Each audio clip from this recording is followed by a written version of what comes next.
Committee on Financial Services will come to order. Without objection, the Chair is authorized to declare a recess at any time. This hearing is entitled the Federal Reserve Semi-Annual Monetary Policy Report. Without objection, all members will have 5 legislative days within which to submit extraneous material to the Chair for inclusion in the record. I now recognize myself for 4 minutes for an opening statement. Good morning. I want to thank Chair Powell for joining us today. We appreciate your time and look forward to hearing more about the Federal Reserve's outlook on economic and monetary policy. There's been a lot of rhetoric lately, particularly from our friends across the aisle, suggesting that Republicans in the Congress are steering our economy toward a recession. However, the facts tell a different story. 4 months into the Trump administration, American workers and taxpayers are already benefiting from a strong, resilient economy. The Fed noted that growth is solid, and even former Fed officials have dismissed the idea of a recession this year or is near. Compare that to the previous administration. Under President Biden, Americans endured the highest inflation rates in decades, driven by reckless spending and misguided policy decisions. Now, under the Trump administration, inflation has declined to levels lower than those seen before President Biden's flawed so-called American Rescue Plan, and real wages are finally meaningfully growing again. There's always some economic uncertainty when the United States engages in difficult negotiations necessary to secure more open markets for American goods and services. But that uncertainty is not without a strategy of balanced lower regulatory costs, pro-growth tax policy, and controls on federal spending, all combined with trade successes offer economic opportunity. One Fed official, Governor Waller, has outlined how a balanced approach combining potential tax rates with targeted tariffs could foster strong economic growth. Let me be clear on that point. We can fight to open markets, break down non-tariff barriers while achieving solid economic growth at the same time. That's President Trump's goal, just as it was for President Reagan in the 1980s. I also want to commend you, Mr. Chairman, the Federal Reserve, for taking positive steps to keep politics out of the Fed, including disbanding 4 internal climate-related committees and making the Fed leaner and more efficient by right-sizing your workforce across the system. These moves reflect a commitment to efficiency at the Federal Reserve. I'm also pleased that Governor Mickey Bowman has been confirmed as Vice Chair for Supervision at the board. Governor Bowman has been a tireless advocate for community banks, and this committee is eager to work with her on policies that enhance our banks' ability to provide greater access to capital and services for our families and businesses across our nation. I look forward to today's hearing, and I yield back the balance of my time. I'll now recognize Mr. Foster on behalf of the ranking member for 4 minutes for an opening statement. Thank you, and I will save everyone a little bit of time. Chair, Ranking Member Waters was unavoidably detained. I'll just say a little bit that the markets have kind of spoken on their confidence in the Trump economy. Probably the single simplest metric of that is that the U.S. dollar is down roughly 10%. Okay, this is not a small thing, and it has caused countries around the world to question the primacy of the U.S. dollar going forward. This is one of the worst market responses, I think, to the chaos that we're seeing, the tariffs that are very destructive to international trade, and just everything that the markets are seeing and trying to suffer through. I know I'm contacted all the time by businesses in my district, manufacturing businesses that can't even start thinking about investing with the level of chaos just from the tariff policy alone. Anyway, there's a long set of things we should be talking about, and I'm happy to save some people some time, and let's get to it. Yield back. Gentleman yields back. I recognize the Chairman of the Task Force on Monetary Policy, Treasury Market Resilience, and Economic Prosperity, Mr. Lucas, for 1 minute for an opening statement. Thank you, Mr. Chairman. Today's hearing will allow us to evaluate the state of the economy and review the FOMC's policy decisions. It's appropriate to regularly take a step back and assess the central bank's performance and its responsiveness to the economic conditions our constituents face back home. This hearing is particularly timely conversation as the Fed wraps up its 5-year framework review, including a thorough look at the consensus statement, communication strategy, and other guiding policies that will have a profound effect on the lives of every American. Many of these topics we'll discuss today we've taken a closer look at in the Monetary Policy, Treasury Market Resilience, and Economic Prosperity Task Force. I look forward to building on these conversations here. One issue that I think warrants special attention is the binding nature of the SLR and ESLR on the Treasury market intermediation. I'm glad to see the Fed is looking into this tomorrow, and I hope we'll see meaningful action soon. Chairman Powell, thank you for being here. It's critically important that Congress and the central bank have an open dialogue. Transparency, accountability, honest communications are pillars of our system's success. I look forward to your testimony on the state of the economy and the Fed's plans for the future. And I yield back, Mr. Chairman. Gentleman yields back. I recognize the ranking member of the Task Force on Monetary Policy, Treasury Market Resilience, and Economic Prosperity, Mr. Vargas, for 1 minute for an opening statement. Thank you very much, Mr. Chairman and Ranking Member, and thank you, Chairman Powell, both for your years of public service and for being here today. Since 1977, the Fed has been tasked by Congress with its dual mandate goals of achieving both maximum employment and stable prices. Unfortunately, this administration has made accomplishing these goals more difficult. In the Fed's most recent summary of economic projections, we see a forecast for slower growth, stickier inflation, and rising unemployment, all of which point to a potential stagflation scenario. Whether it's the President's indecision on trade policy, his hiring freezes impacting the collection of economic data, his ballooning of the deficit to cut taxes for the wealthy, or his name-calling, all of these actions make it tougher for the Fed to do its job. I look forward to your testimony today, Mr. Powell, Chairman Powell, and I yield back with that. Gentleman yields back. Today we do welcome the testimony of the Honorable Jerome Powell, Chair of the Board of Governors of the Federal Reserve System. Chairman Powell, we thank you for taking time to be with us. You'll be recognized for 5 minutes to give an oral presentation of your written testimony, and without objection, your written testimony will be made part of the record.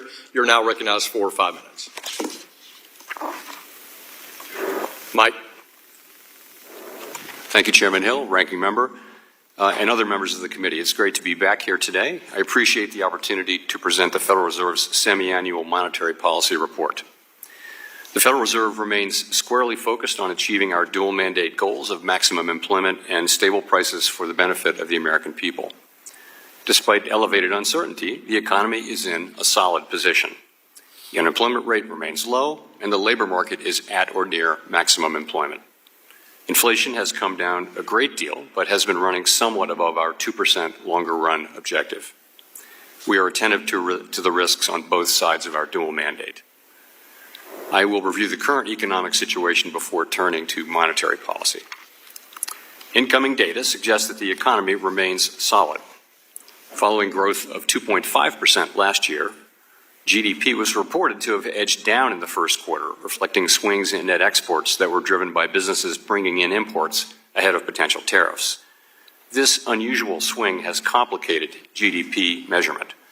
Private domestic final purchases, or PDFP, which excludes net exports, inventory investment, and government spending, grew at a solid 2.5% rate. Within PDFP, growth of consumer spending moderated, while investment in equipment and intangibles rebounded from weakness in the fourth quarter. Surveys of households and businesses, however, report a decline in sentiment in recent months and elevated uncertainty about the economic outlook, largely reflecting trade policy concerns. It remains to be seen how these developments might affect future spending and investment. In the labor market, conditions have remained solid. Payroll job gains averaged a moderate 224,000 per month in the first 5 months of the year. The unemployment rate at 4.2% in May remains low and has stayed in a narrow range for the past year. Wage growth has continued to moderate while still outpacing inflation. Overall, a wide set of indicators suggests that the conditions in the labor market are broadly in balance and consistent with maximum employment. The labor market is not a source of significant inflationary pressures. The strong labor market conditions in recent years have helped narrow long-standing disparities in employment and earnings across demographic groups. Inflation has eased significantly from its highs in mid-2022, but remains somewhat elevated relative to our 2% longer-run goal. Estimates based on the Consumer Price Index and other data indicate that total personal consumption expenditures, or PCE prices, rose 2.3% over the 12 months ending in May, and that, excluding the volatile food and energy categories, core PCE prices rose 2.6%. Near-term measures of inflation expectations have moved up over recent months as reflected in both market and survey-based measures. Respondents to surveys of consumers, businesses, and professional forecasters point to tariffs as the driving factor. Beyond the next year or so, however, most measures of longer-term expectations remain consistent with our 2% inflation goal. Our monetary policy actions are guided by our dual mandate to promote maximum employment and stable prices for the American people. With the labor market at or near maximum employment and inflation remaining somewhat elevated, the Federal Open Market Committee has maintained the target range for the federal funds rate at 4.25% to 4.5% since the beginning of the year. We've also continued to reduce our holdings of Treasury and agency mortgage-backed securities, and beginning in April, further slowed the pace of this decline to facilitate a smooth transition to ample reserve balances. We will continue to determine the appropriate stance of monetary policy based on the incoming data, the evolving outlook, and the balance of risks. Policy changes continue to evolve, and their effects on the economy remain uncertain. The effects of tariffs will depend, among other things, on their ultimate level. Expectations of that level, and thus of the related economic effects, reached a peak in April and have since declined.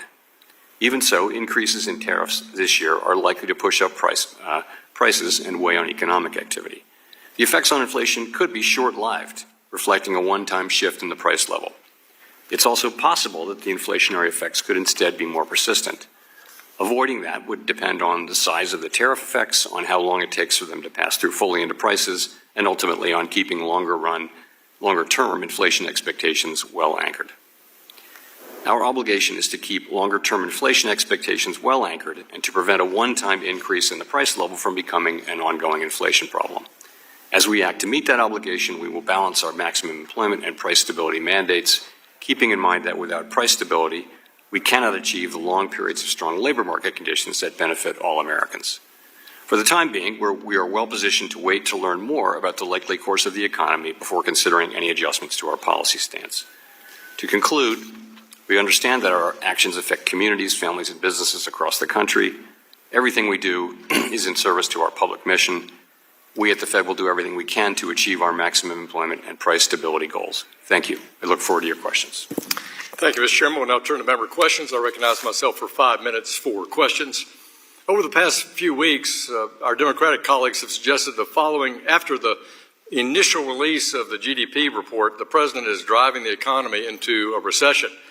Chairman Powell, the latest FOMC statement described economic activity to continue to expand at a solid pace, and you just reiterated that in your testimony this morning.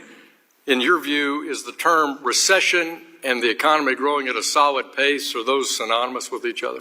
I would say no. And you note that the labor market continues strong, the economy's at a standard pace, and you also referenced in your testimony that first quarter GDP initial react was also from front-end loading, as you noted, imports to try to avoid tariff impacts. Also, I looked at the Atlanta Fed GDP Now model, which forecasts GDP growth for the second quarter of this year at nearly 4%, with core GDP forecast at 2%. Does that Atlanta model suggest a recession to you? No, I would say it doesn't. So in looking at your remarks about tariffs today and then the ones that you made during March and April, I was looking back at a Fed study that noted that up until March, tariffs have already been partially passed through in consumer prices, leading to a contribution of merely 0.1 percentage point increase in core PCE prices. And a Harvard study last week showed that prices have only modestly adjusted since the announcement of tariffs. Finally, the longer-term inflation expectations remain consistent with the 2% goal. Governor Waller laid out a pathway that allows for rate cuts provided that average effective tariff rates remain close to 10%, or I assume he means 10% or lower. The labor market remains solid. Prices continue to disinflate. So given that data I've outlined, I'm sure data that you're very familiar with, for the economy to avoid persistent inflation, do you concur with Governor Waller that there is a pathway for good news as it relates to the regulatory policies, the tax policies that I've discussed, in a world with lower tariff rates? So first, I wouldn't comment on any other FOMC members' comments one way or the other, but I will say this. I think many paths are possible here, and certainly the one you mentioned is a possible one. We could see inflation come in not as strong as we expect, and if that were the case, that would tend to suggest cutting sooner. We could see the labor market weakening, and that would also suggest cutting sooner. On the other hand, if we see inflation coming in higher, or if the labor market were to remain strong, then we would probably be moving later. So I think a range of possible paths are possible, and certainly the one you mentioned is one of them. In February of 2021, you told us in this committee that you would stay in your lane and not comment on President Biden's proposal for the American Rescue Plan or sharply increasing federal spending. And, you said it was an issue, but that you would stay in your lane and not comment on it. But here in this year, you have commented on this idea of tariffs being set by the executive branch. So are tariffs in your lane, but a huge fiscal spending by the Biden administration not in your lane? Explain to the committee why you chose to be silent in February of 21, but outspoken this spring. Sure. So we haven't commented, and it would be inappropriate for us to comment on the policy of tariffs. We don't have a view. It's not our job, and we just wouldn't do that. And just as we wouldn't comment on the reconciliation package that you're working on right now. We're not commenting on tariffs. What our job is inflation, keeping inflation under control, and also keeping maximum employment. And when policies have what appear to be short and medium term implications, meaningful implications for that, then they kind of, not the policies themselves, but the inflation becomes our job. Yeah. You know my views on price stability. I think it's a first among equals in your dual mandate. I've argued for that. I've introduced legislation to make the dual mandate the sole mandate, and we've talked about that before. But I was very curious about your thoughts on former president of the Cleveland Bank, Loretta Mester's quote that I read from last fall. She says, "I think that maximum employment is the maximum level of employment consistent with price stability." In other words, she elegantly ties that together, that price stability is what you can have more control over rather than, all these other factors that enter the employment picture like legislative and executive branch. What's your thought about her quote? I personally think that's a very reasonable way to think about it. Thank you very much. I yield back. The gentleman from New York is recognized for 5 minutes. Thank you, Mr. Chairman. Good morning, Mr. Chair, Chair Powell, and thank you for being here. Last week, the FOMC decided to maintain the target range for the federal funds rate at 4.25% to 4.5%. While I was not surprised by the decision to hold rates steady, I was surprised by the committee's revised forecast since March, which represented a decrease of 0.3 percentage points for GDP, a similar increase for core PCE, and an uptick in the unemployment rate to 4.5%. Can you explain the incoming data that the committee has seen since March that caused it to make these adjustments? Sure. So, first of all, these are individual. This is not a committee forecast. These are just individuals submitting their own personal, forecasts, and we don't bless those as a committee. But I think people are looking at the incoming data and having a range of different judgments. If you look at the range, if you look at the central tendency, you'll see that it covers quite a wide range. Those are the medians that you're talking about. I think so. Inflation is projected to have moved up because of what we've seen, particularly from tariffs. And I think if you look at other outside forecasters, you'll see very much the same thing. And what data are you looking for? Well, we look at the incoming data on. We look at our own forecast, and we ask ourselves what's likely to happen. Monetary policy has to be forward-looking. A forecast is a prediction of what's going to happen in the future. Thank you. In its statement, the committee announced that it will continue to monitor the implications of incoming data and adjust the stand of monetary policy as appropriate. Some analysts predict 2 rate cuts by the end of the year are still on the table. Is this a fair and accurate assumption? And what incoming data will the committee need to see to consider these cuts?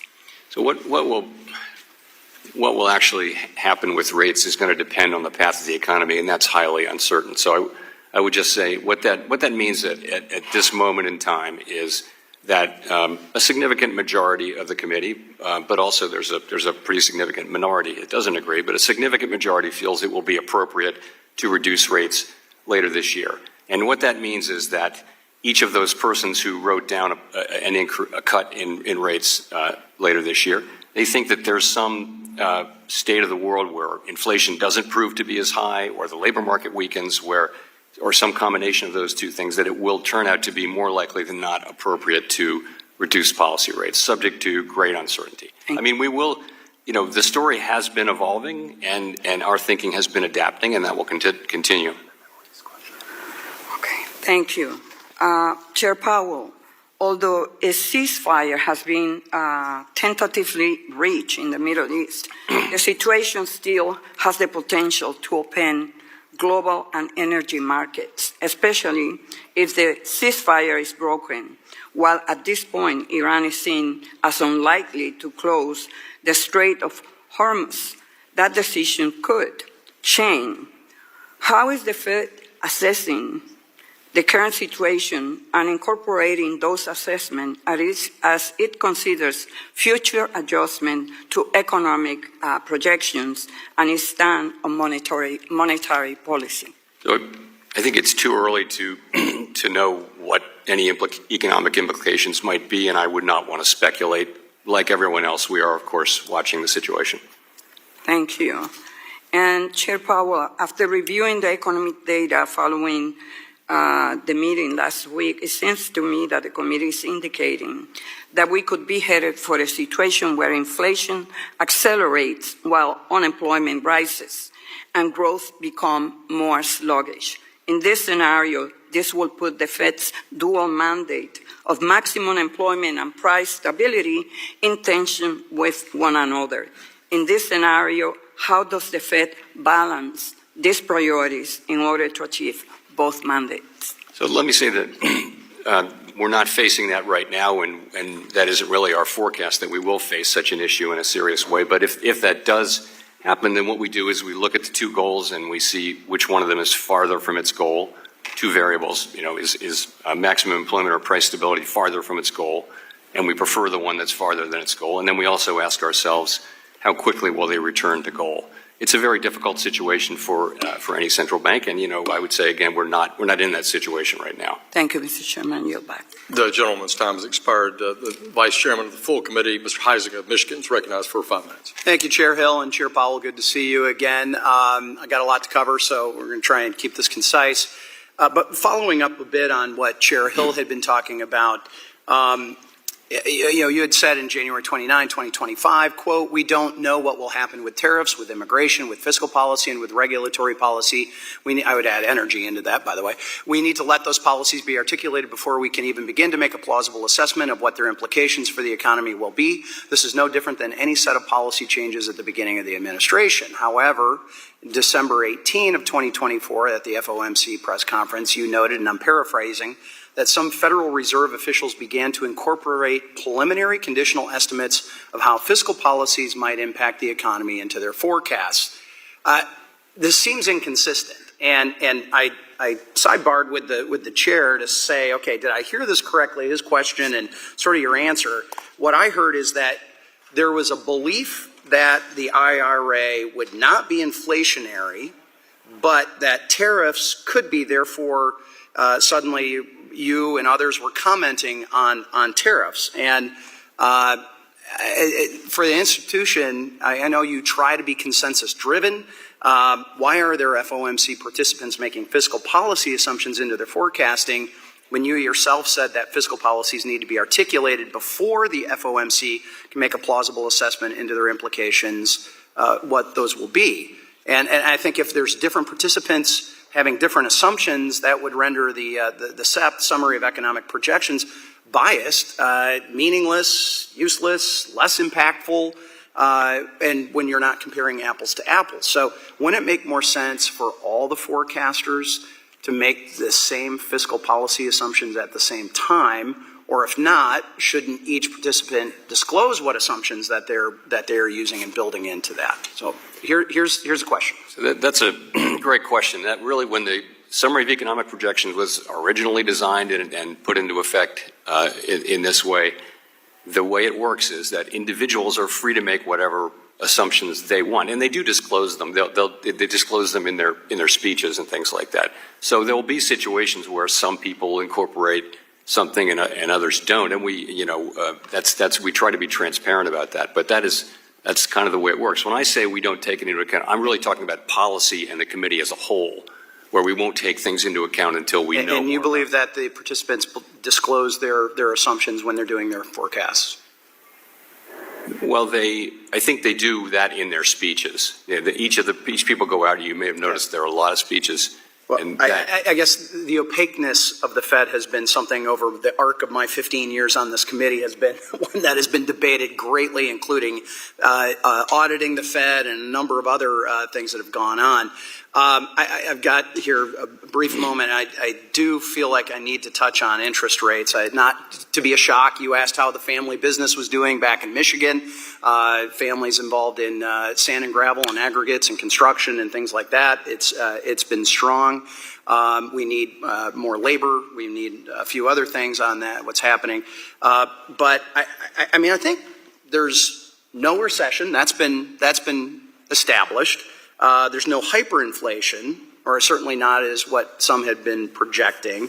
Yet there seems to be higher than expected, or certainly desired interest rates for many of us. And I'm curious how high interest rates, they hurt Americans who are paying car loans, credit cards, mortgages. Just this morning, you had FA Director Pulte asking for lower interest rates, which would obviously impact home buyers as well. So what is it that's keeping, in your mind, the Fed from what many of us believe is the right thing to do, which is to lower some interest rates, and by the way, match what the Bank of Canada, Bank of England, the European Central Bank, the Swiss Central Bank, a number of emerging central banks. By the way, that's your own assessment on page 33 as where you're laying that out. Why aren't we doing what the rest of the world is doing? Is it because we're at full employment? Is it because of those tariff concerns that you said weren't part of the analysis? Was it energy, groceries, durable goods? Why? So you're right that if you just look in the rearview mirror and look at the existing data that we've seen, you can make a good argument that would call for us to be at a neutral level, which would be, a couple of cuts or maybe more kind of thing. The reason we're not is the forecast by all professional forecasters that I know of on the outside and the Fed do expect a meaningful increase in inflation over the course of this year. When I said we weren't going to talk about tariffs and inflation, that was to say until we see what the policies are. And so now we know a lot more. It's 6 months since I said that.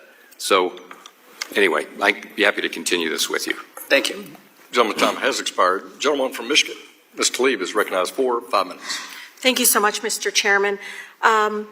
Chair Powell, last month there was research published in the Journal of Urban Health that found that more than half of black women of reproductive age, that's the term they use, in the counties that I represent, that had experienced some sort of eviction during their lifetime.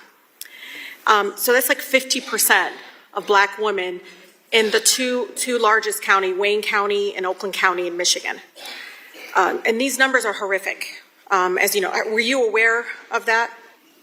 No, I was not. And evictions are often very traumatic experience, but also it creates a cycle of poverty, but also this instability for many families. But especially when it comes to a lot of our black neighbors, the access to equity, the access to housing is diminished even more. In Michigan, we lost more black home ownership than any other state in the country during the last recession. So we know the housing crisis, I believe, is structural, and some may say it's a policy choice.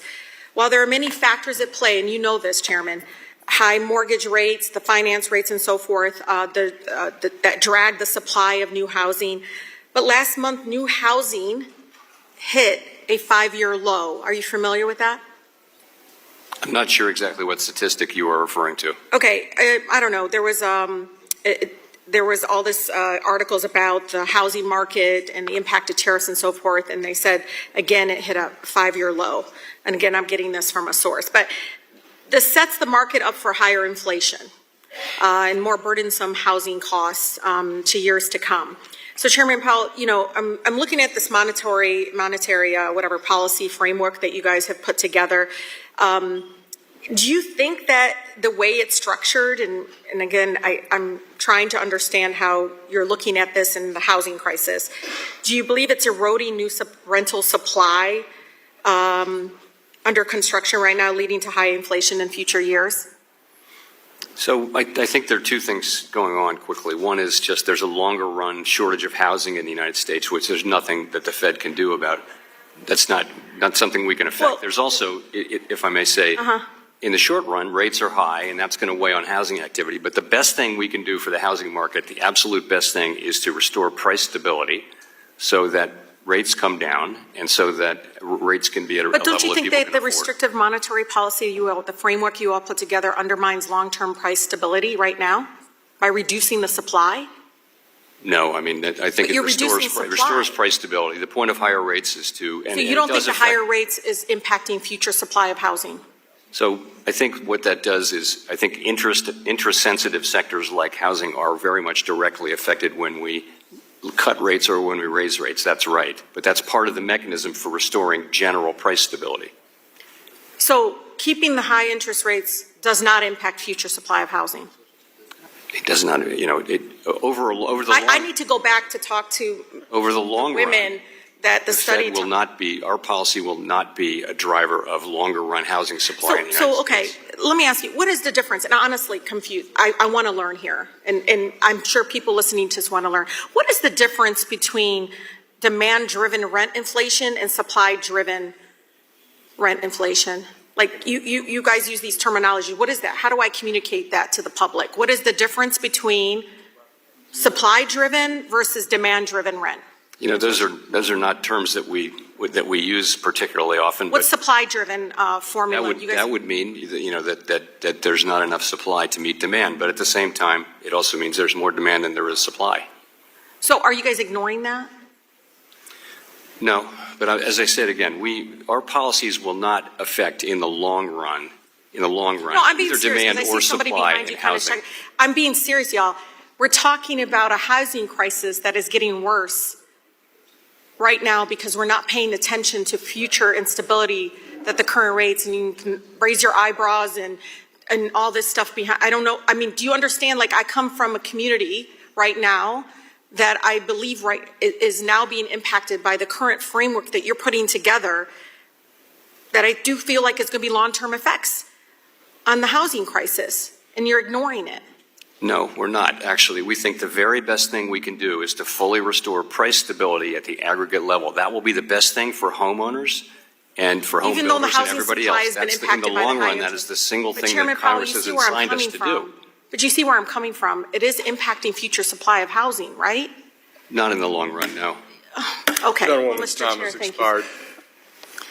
The gentleman from Wisconsin, Mr. Stile, who's also the chair of our subcommittee on digital assets, financial technology, and artificial intelligence. You're recognized for 5 minutes. Thank you, Chairman Hill. Thank you, Chairman Powell, for being with us today. I want to dive into two actions the Fed's recently taken to get a little additional color on. Yesterday, the Fed announced that reputational risk would no longer be a component in bank exams. I viewed that positively. I viewed the reputational risk as often being a catch-all for political bias. I think it's positive to depoliticize bank exams and instead focus on the core and measurable risks. Could you provide color as to whether or not any new information came to light that led to the decision of the Fed to remove that yesterday?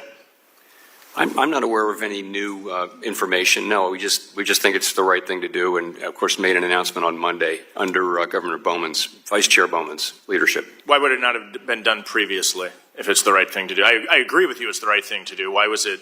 Any timeline as to why that was done yesterday versus previously?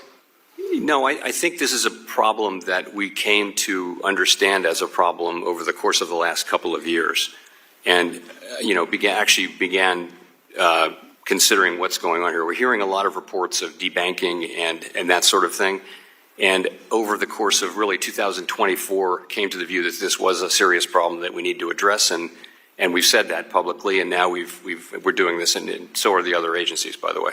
I appreciate you taking that action. I do agree that there were real political bias in some of those exams, in particular as it related to regulated entities engaged in the digital asset space. Let me shift into the digital asset space if I can. Another action recently taken by the Fed, the Novel Activities Supervision Program was ended and withdrew several statements on digital asset related risks that deterred bank involvement in particular. You in the Fed and others at the Fed have spoken positively about the House and Senate work to regulate stablecoin in particular, a real opportunity to dollarize the globe and be a significant purchaser of U.S. Treasuries. Following that action by the Fed, have you seen an identifiable shift in banks or other regulated entities as it relates to engagement in the digital asset space? You know, I wouldn't be the one to be picking that up first, but what I do see is a very significant change in the tone, and it really does reflect evolving thinking and the evolving status of the crypto industry. And I would expect over time we'll see more activity. How is the Fed evaluating and overseeing banks or other regulated entities that are in the digital assets or crypto space? So our view is that banks get to decide who their customers are. That's not our decision. And so banks are free to provide banking services to the crypto industry, to crypto companies, and banks are also free to conduct crypto activities as long as they do so in a way that is protective of safety and soundness.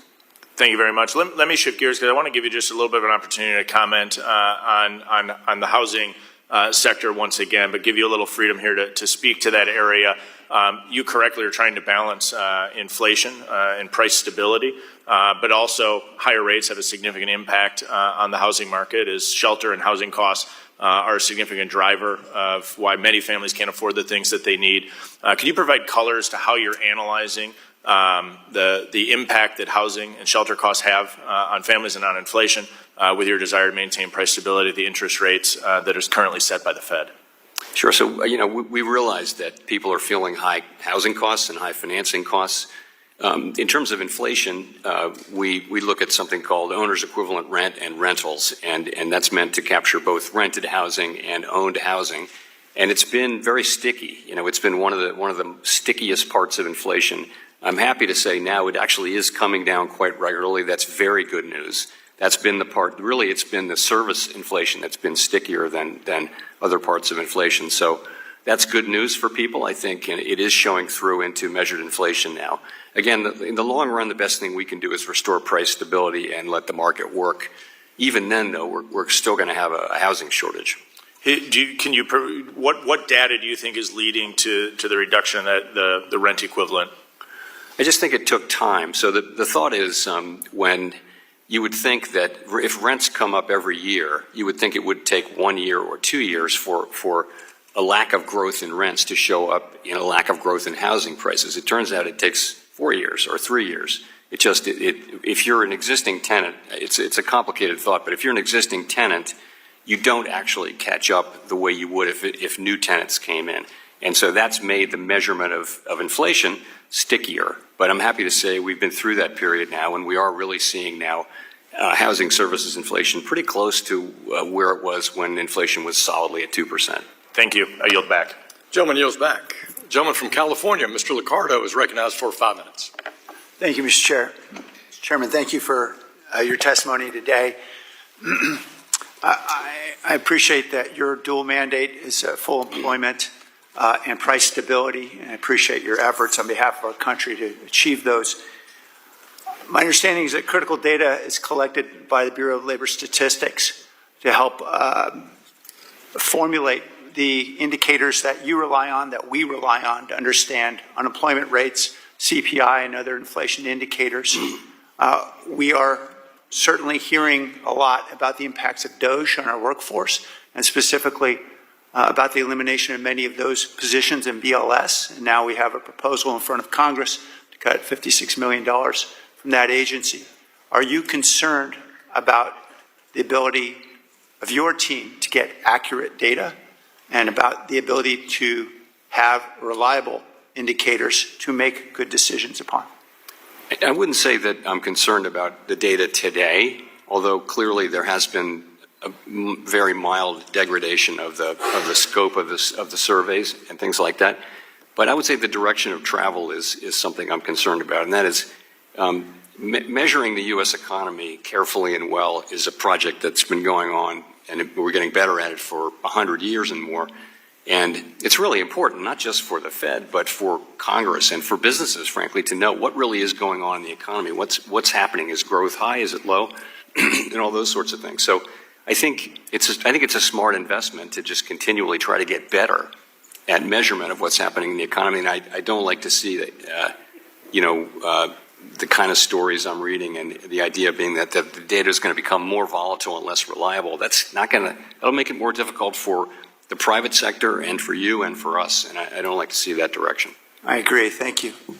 I appreciate that it's not your role to comment on the advisability of specific policies, but given your critical role in ensuring price stability and reducing inflation, I have had conversations with, quite recently, just a week ago, with a C-suite executive of a major world global retailer who informed me, because I asked, why aren't we seeing the impact of these tariffs and price data yet? And he said, it's coming in the third quarter, because it takes time for tariffs to work their way through a distribution chain. Often what you have on the shelf today may have been imported 2 or 3 months ago.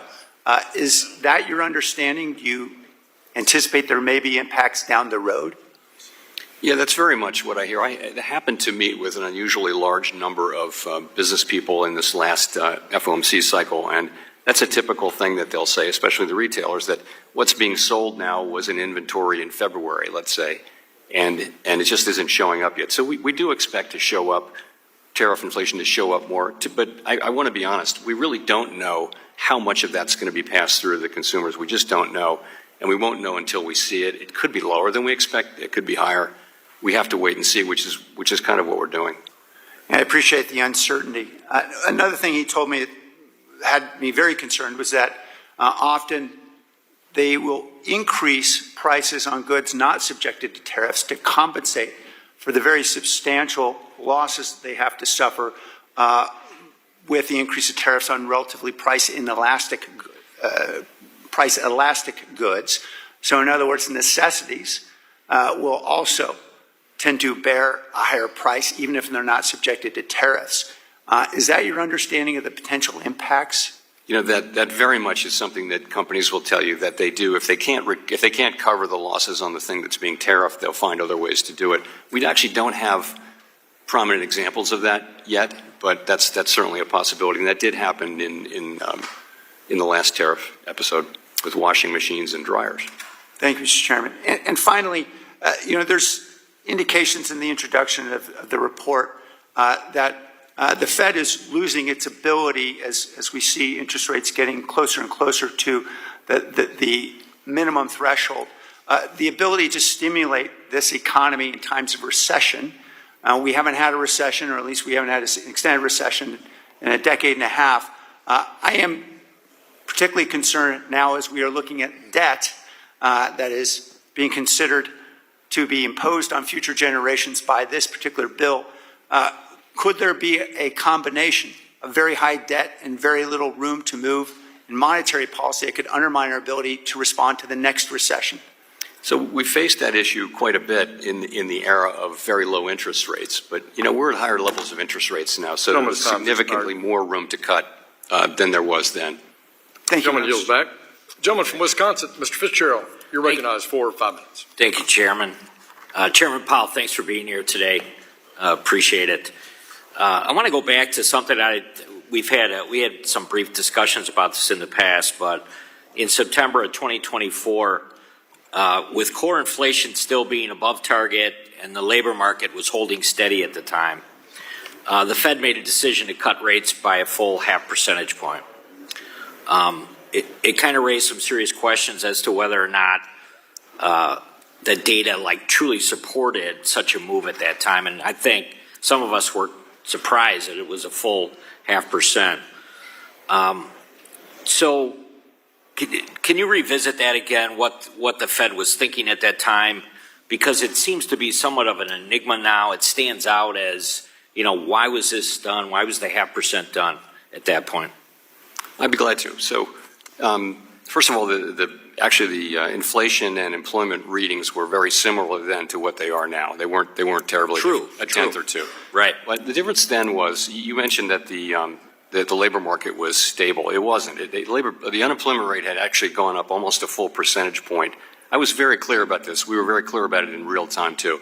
The concern at that time was that there really hasn't been an experience, or hadn't been an experience in the modern era in which the unemployment rate has gone up close to 1% that hasn't been followed by much higher levels of unemployment and a recession. So we were looking at that and saying, and remember, at that point, at the point we're talking about, the federal funds rate was 5.3%, so definitely a very restrictive level. We were the last of the big central banks to cut. So we wanted to make a statement that we were supportive of the labor market and not just inflation. We've been focusing on inflation. I was quite clear about this. So that it was all about the labor market. Inflation was the same and unemployment was roughly the same, but it was the rate of change with the unemployment rate that raised a lot of concerns. And remember, we were being criticized for being late to cut. So we could have done 25. If we'd done 25 in July, we were criticized for not cutting in July. Instead, we cut 50 in September. And it seemed like the right thing to do. And at the end of the day, we do what we think is the right thing when we think it's the right thing to do. We don't take into consideration political factors. If we start doing that, I don't know where that stops. Once you start considering elections and stuff like that, where does it stop? I don't want to insinuate that it had anything to do with the election itself, but there just seems to be some very similar numbers right now. And I'm wondering, and I don't bring this up because I want to kind of make a point about did the Fed do the right thing or not. I bring it up because it seems like everything's in place right now to kind of do the same thing, make the same move. I know this morning already you've talked a little bit about where you were on inflation right now and kind of what you're watching, but is there any lesson there? I mean, are we in a position where it would be appropriate to do something as big as a 0.5% cut again? Well, look, as I said earlier, if you just look at the basic data and don't look at the forecast, you would say that we would have continued cutting. The difference, of course, is at this time, all forecasters are expecting pretty soon that some significant inflation will show up from tariffs. Now, we can't just ignore that, but we're just saying let's wait and see more. That's all we're doing. And if you will have noticed, a substantial majority of the committee has written down rate cuts in the remaining 4 meetings this year. So it's just a question of being prudent and careful. But at a time when the labor market is still strong, we don't see weakness in the labor market. If we did, that would change things. We're going to continue to adapt as the data adapt. But that is the difference between then and now. Then, inflation was forecasted to continue to come down. Here it's forecasted to go up by all forecasters. So, and again, we're not overreacting to that. We're just saying, hey, as long as the economy's strong, we can take a little bit of a pause here. And that's what we're doing. And again, continue to adapt as the data comes in. If we see data that suggests that inflation's not going to produce big increases, that would matter. And if we saw the labor market weakening, that would matter too. But we don't see those things.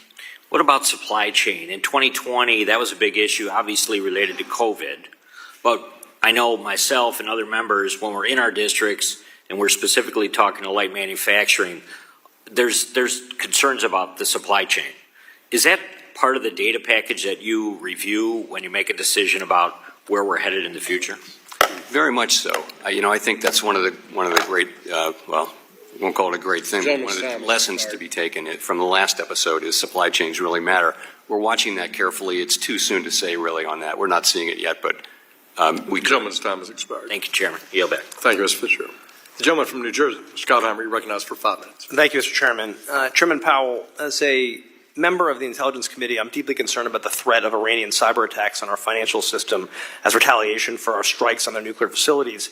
In its cybersecurity report last year, the Fed acknowledged that critical infrastructure, including financial services, is at risk with rising geopolitical tensions. Iran has a history of targeting American infrastructure companies and financial institutions and banks, which could obviously threaten and cause economic damage. What actions is the Fed taking now to monitor and defend against Iranian or proxy cyber threats targeting our country's financial institutions?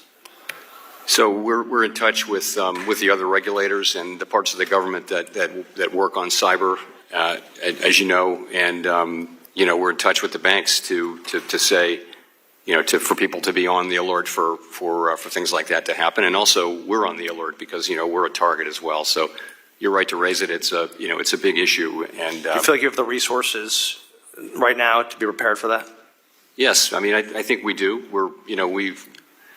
We spend a lot, and the government generally spends a lot on these things, and but you can never ever be comfortable in this area because the bad guys are always getting better, so we need to get better. Thank you, Chairman. Switching gears, the President and members of his administration have recently called you out, various name calling for certain decisions you've made. I know that some people worry that the President's bullying will impact your decision making. I know you work together, and I know that and respect, obviously, your independence greatly. Anything you want to add and give you a chance to reiterate your independence to the American people? Yeah, I would just say we're focused on one thing, and that is we want to deliver a good economy for the benefit of the American people. That's it. And anything else is kind of a distraction. I don't mean to refer to any particular thing, but we stay focused on that task all the time. We always do what we think is the right thing to do. And, we live with the consequences. And I don't know how else to do the job. Right, so the name calling and the Mr. Too Late and all that stuff, the American people shouldn't worry about that. You're focused on being independent. That's what I care about. I care about doing the job for the American people. The things we do matter a lot for people's lives, and that really concentrates the mind.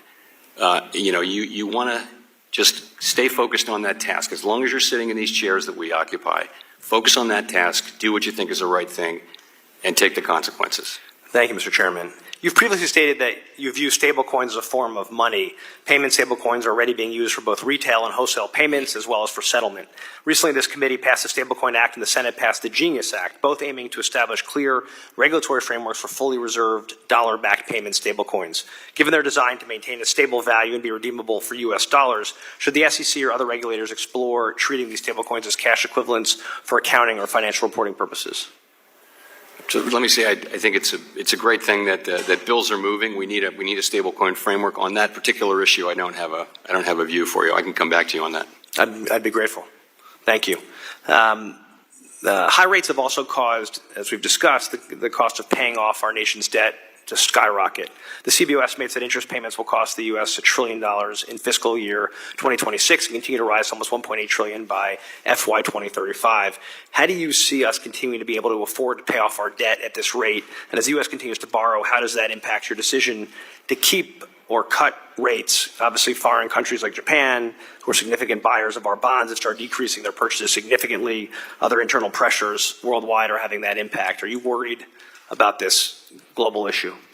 Fiscal policy and it really is not our job, and it's not something we take into consideration in making monetary policy. That's really elected people's jobs. And I would add that, for some time now, the U.S. federal fiscal policy has been on an unsustainable path, and, I'll limit myself to that.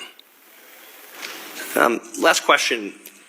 Last week, you chose to keep rates steady, and families in our state, as you'll hear from a lot of people today, are really struggling with the higher cost of borrowing and putting off bigger purchases on things like cars and homes. As a result, their wallets being crushed by these price hikes and obviously the president's tariffs.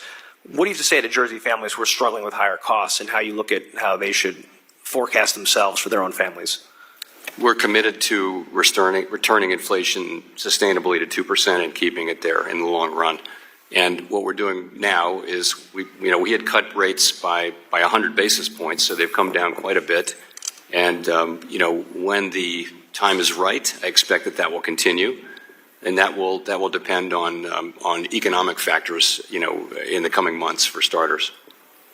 Thank you. I yield back. Thank you, sir. Gentleman yields back. Gentleman from Nebraska, the chair of our Housing and Insurance Subcommittee, Mr. Flood, you're recognized 4 or 5 minutes.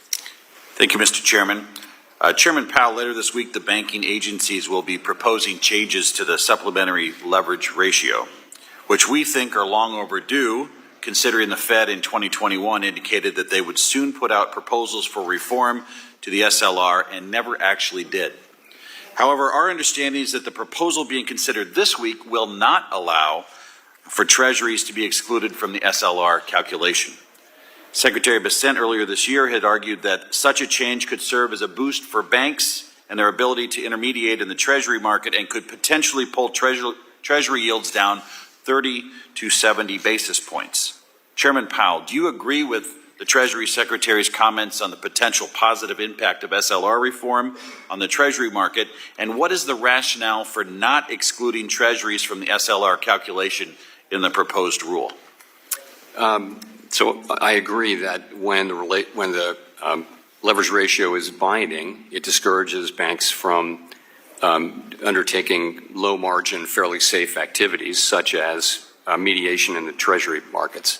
So this should encourage more mediation. I don't have a numerical estimate of how much that would matter, but I do think it would matter. I think it was important. I've supported leverage ratio reform for a very long time, since before 2021. Chairman, in terms of the structure of the thing, I think we're seeking comment on a particular proposal that doesn't involve exclusion, but we're also asking a question about exclusion. Mr. Chairman, considering the Fed temporarily excluded Treasuries from the SLR calculation during the COVID pandemic, were you aware of any safety and soundness or financial stability problems that arose as a result of that decision? And if not, why was that relief terminated in 2021? So that was an emergency measure.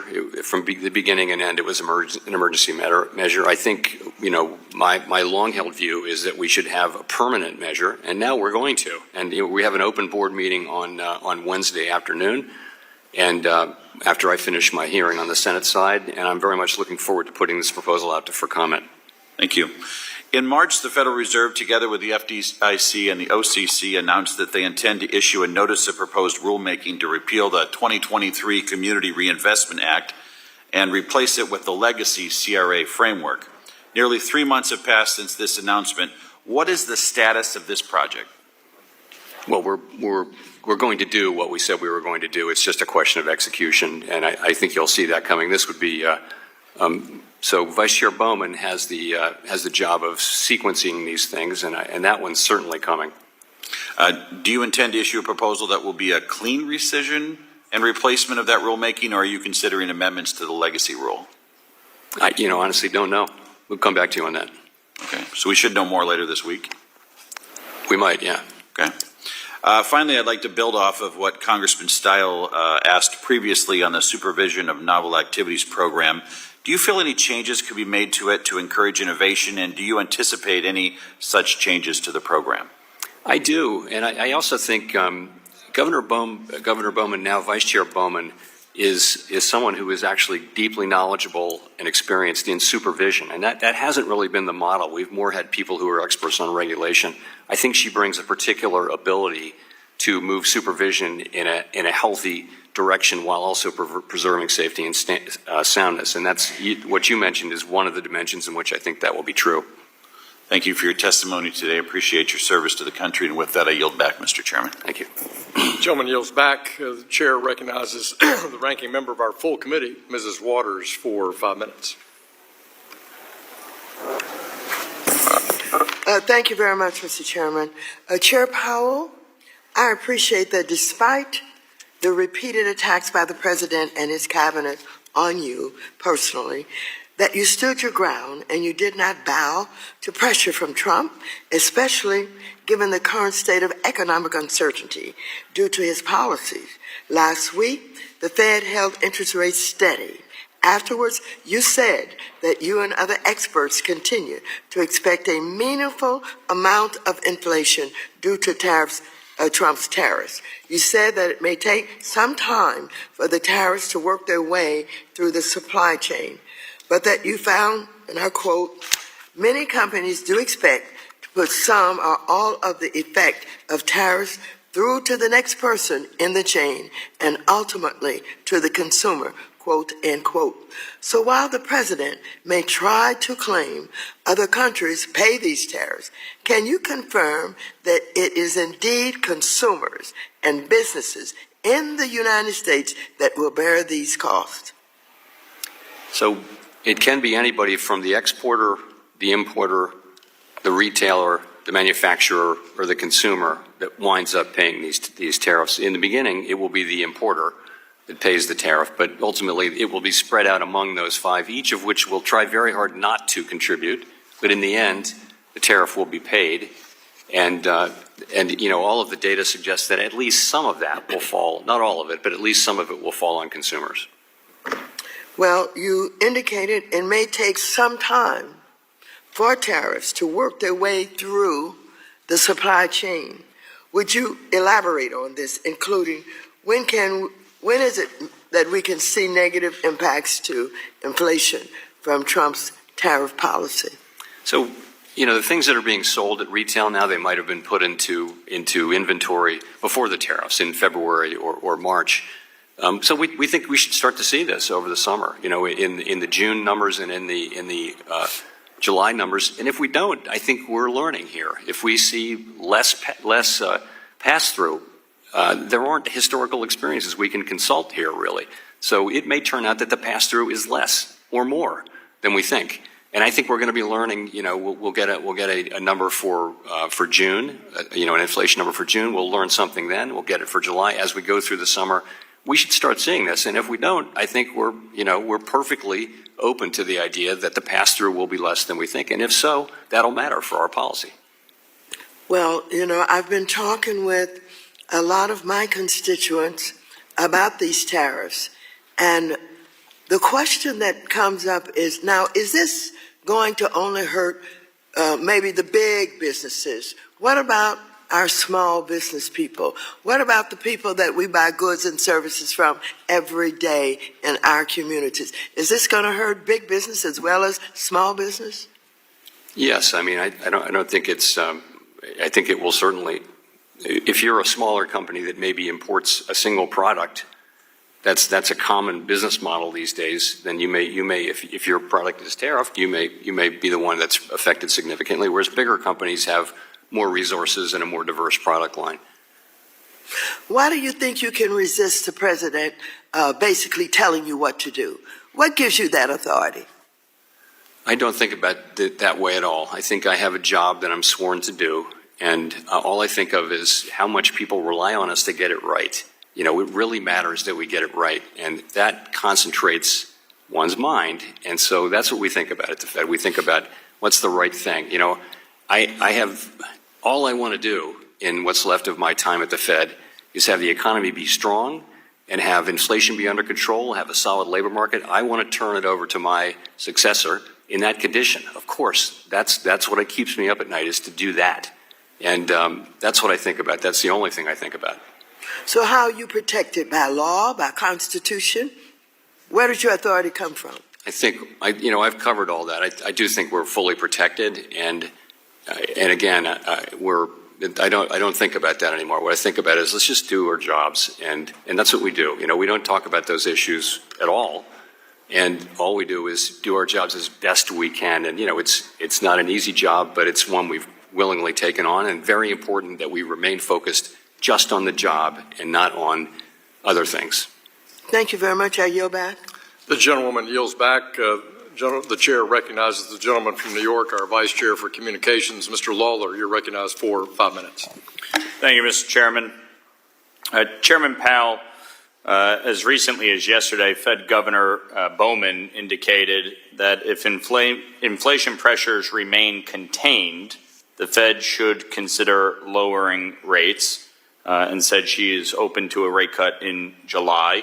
Governor Waller said very much the same.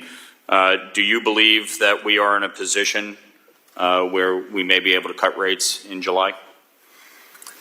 So I would say this. I think if it turns out that inflation pressures do remain contained, then we will get to a place where we cut rates sooner rather than later. But I wouldn't want to point to a particular meeting. I don't think we need to be in any rush because the economy is still strong. The labor market is strong. If we were to see the labor market, meaningfully weaken in a way that was concerning, that would matter for that decision. But if we see inflation, continuing not to move up, we hadn't expected inflation to move up much. We do expect it to move in the summer, and if we see it not happening, we'll learn from that. The September 2018 Teal book suggested that the Fed, seeing through tariffs' inflationary effects, is an appropriate response so long as inflation expectations are firmly anchored and that the pass-through costs are relatively short-lived. Would you agree that this assessment from the Teal book still applies to today? I would. Those are the exact factors that we cite when we talk about this situation, plus the size of the tariffs. Right. So let's assess the current economic situation. The Monetary Policy Report states that longer-run inflation expectations, quote, continue to be broadly consistent with 2% inflation, unquote. And a Harvard study argued that despite the relatively quick price responses to tariff announcements, the overall magnitude of these changes remains modest. So if these conditions hold, is it not unreasonable to think that underlying inflation trends should continue its path towards 2%? That's certainly a very defensible position. I think what people, others on the committee think, and what I think is that this is a question we need to be careful with because it's different than it was in 2018. The difference is that we haven't had 2% inflation. In 2018, we hadn't had an inflation as high as 2% for a decade anymore. Right. This is a different situation. We haven't fully restored price stability, and another shock. We have to be careful. If there's a meaningfully large and sustained inflation shock, we have to be careful about that. And so, I think we're just trying to be careful and cautious, and we really think that's the best thing we can do for the people that we serve. If that happens, we need to be there for it. And so, we're in a difficult situation in deciding exactly when to move. But again, if we continue to see inflation come in, and not prove up at the higher levels than we expect, then that would matter for our decision making. Chairman Powell, economist John Taylor once noted that the Federal Reserve should deviate from its own Taylor rule in the event of an oil shock, similar to the tariff scenario. A one-time price increase from an oil shock should not be accompanied with an increase in interest rates. Do you agree with that assessment? I generally do, yes. Previously, you said that if you wait for inflation to get back down to 2% to cut rates, you are already too late. You also said in November 2024 that inflation was on a sustainable path to 2%. Given that the FOMC believes that interest rates now are moderately restrictive and that an oil or tariff shock may not impact underlying inflation in a significant or meaningful way, because as the Monetary Policy Report established, inflation expectations are firmly anchored, what is the reason not to cut rates? Well, it's uncertainty about the size and potential persistence of the potential but highly uncertain inflation from tariffs. By the way, we have 5 Taylor rules in the Monetary Policy Report. 4 of them say that the policy rate is in the right range, and the other one calls for a hike. Right. Just for the record. Well, back in the beginning of the Biden administration, when we talk about inflation, they increased federal spending by $2.5 trillion each year. $5 trillion in new spending. That's what gave us inflation, by printing all of this new money and borrowing, and yet you did not respond to that by raising rates. In fact, you were late to raise rates. And now, again, we see a situation where you are late to cut rates. That is the challenge here. Gentleman yields back.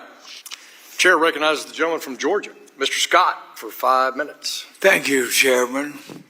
Chairman Powell, to the best of your knowledge, has President Trump put forward a coherent tariff policy? Is that your opinion? That is not a judgment for me to make or to discuss. Well, what do you think?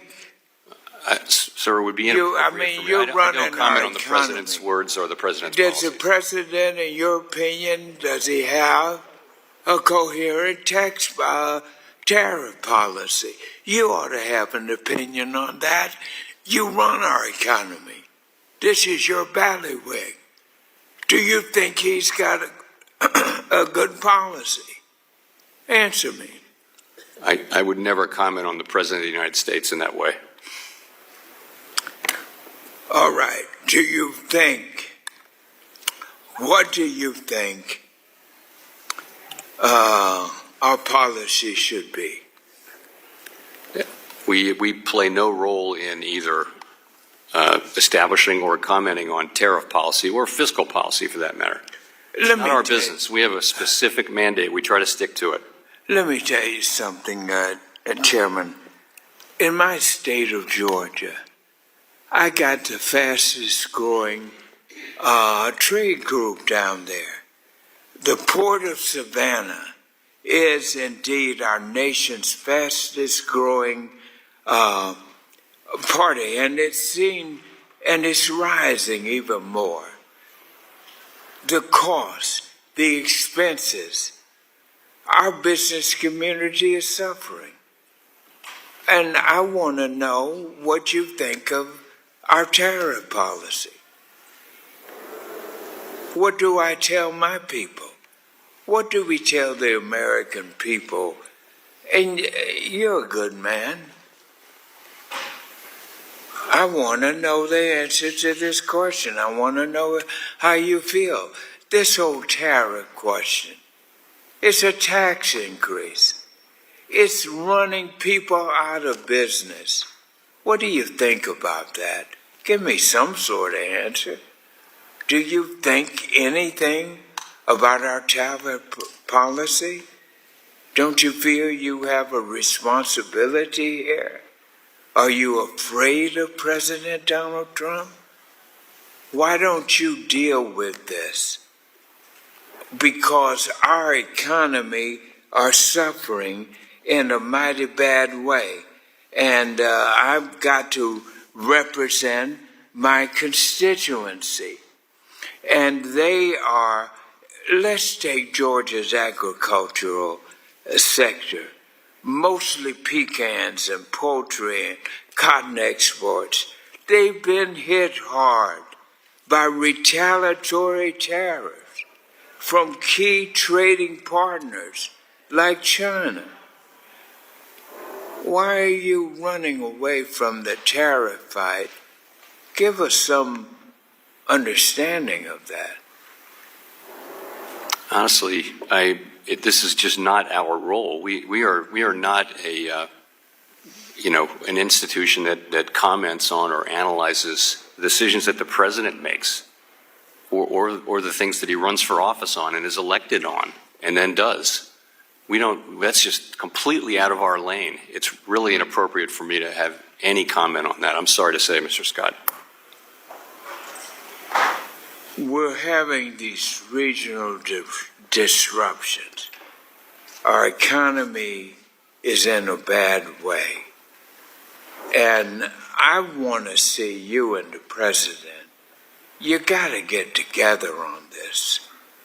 We got pecans in Georgia. We got peanuts. We run the biggest group. We got the fastest growing trade mechanism in the Savannah Port Authority. We're crushed in Georgia. My business folks are coming to me on it. I got to get some answers from you.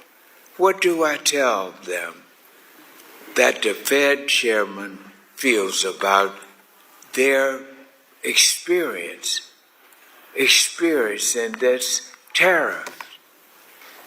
I think we need to get you and the president together. Gentleman's time has expired. Appreciate the gentleman from Georgia. Gentlewoman from Florida, Ms. Salazar, is recognized for 5 minutes. Hi, thank you very much for being here. Appreciate your time. And my name is Maria Salazar. I represent the city of Miami, which is one of the cities most composed of Hispanic Americans and people that adore living the American dream. So putting that into context, I wanted to ask you a few questions about the labor force. We agree with what the President Trump is doing, or what the administration is doing in deporting illegals, criminal illegals. We do not want Nicaragua. We don't really want people who have committed any type of crime, even more if they are illegals.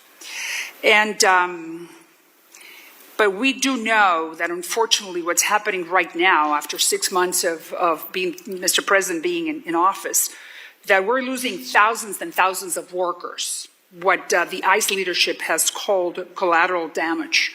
And most of those people are working in three main sectors: construction, hospitality, and agricultural. Even the president said the other day in a tweet that he understands that those hands are needed. We're talking about 15% of the economy: construction, hospitality, and agricultural. So my question to you is, what is the growth effect on the economy if this type of removal of people, of hands being removed from those three main top sectors? So immigration is another area where nobody put us in charge. We're not, Congressional Budget Office and other agencies can make assessments like that. We do have a role to maximize employment, but we take immigration policy as we take it as it comes. What it's obviously done is it's really reduced the amount of growth in the labor force. And so, at the same time, demand for workers has been coming down as well, because they've been coming down at about the one same. drop at a time. Reduce the growth. Why don't we talk a little bit more? Because we want to continue growing. We're the #1 economy in the world. We need to continue growing. So you're saying that what's affecting the growth?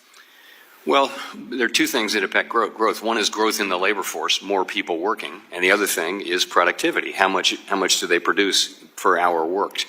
And when you significantly slow the growth of the labor force, you will slow the growth of the economy. But I think, again, it's not for us to have a view on immigration policy. Oh, no, I understand. It was just my comment, but you do agree that if we don't have those hands, then we don't grow.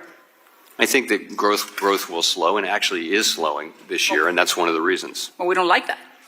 So now let's talk about the next 10 years. 2025 to 2035. Americans are not having enough kids. So that means that we need other people, right? So over the next decade, based on the current trends that I just explained to you and that you just reiterated, will there be enough workers to fulfill the labor needs of our economy between 2025 and 2035?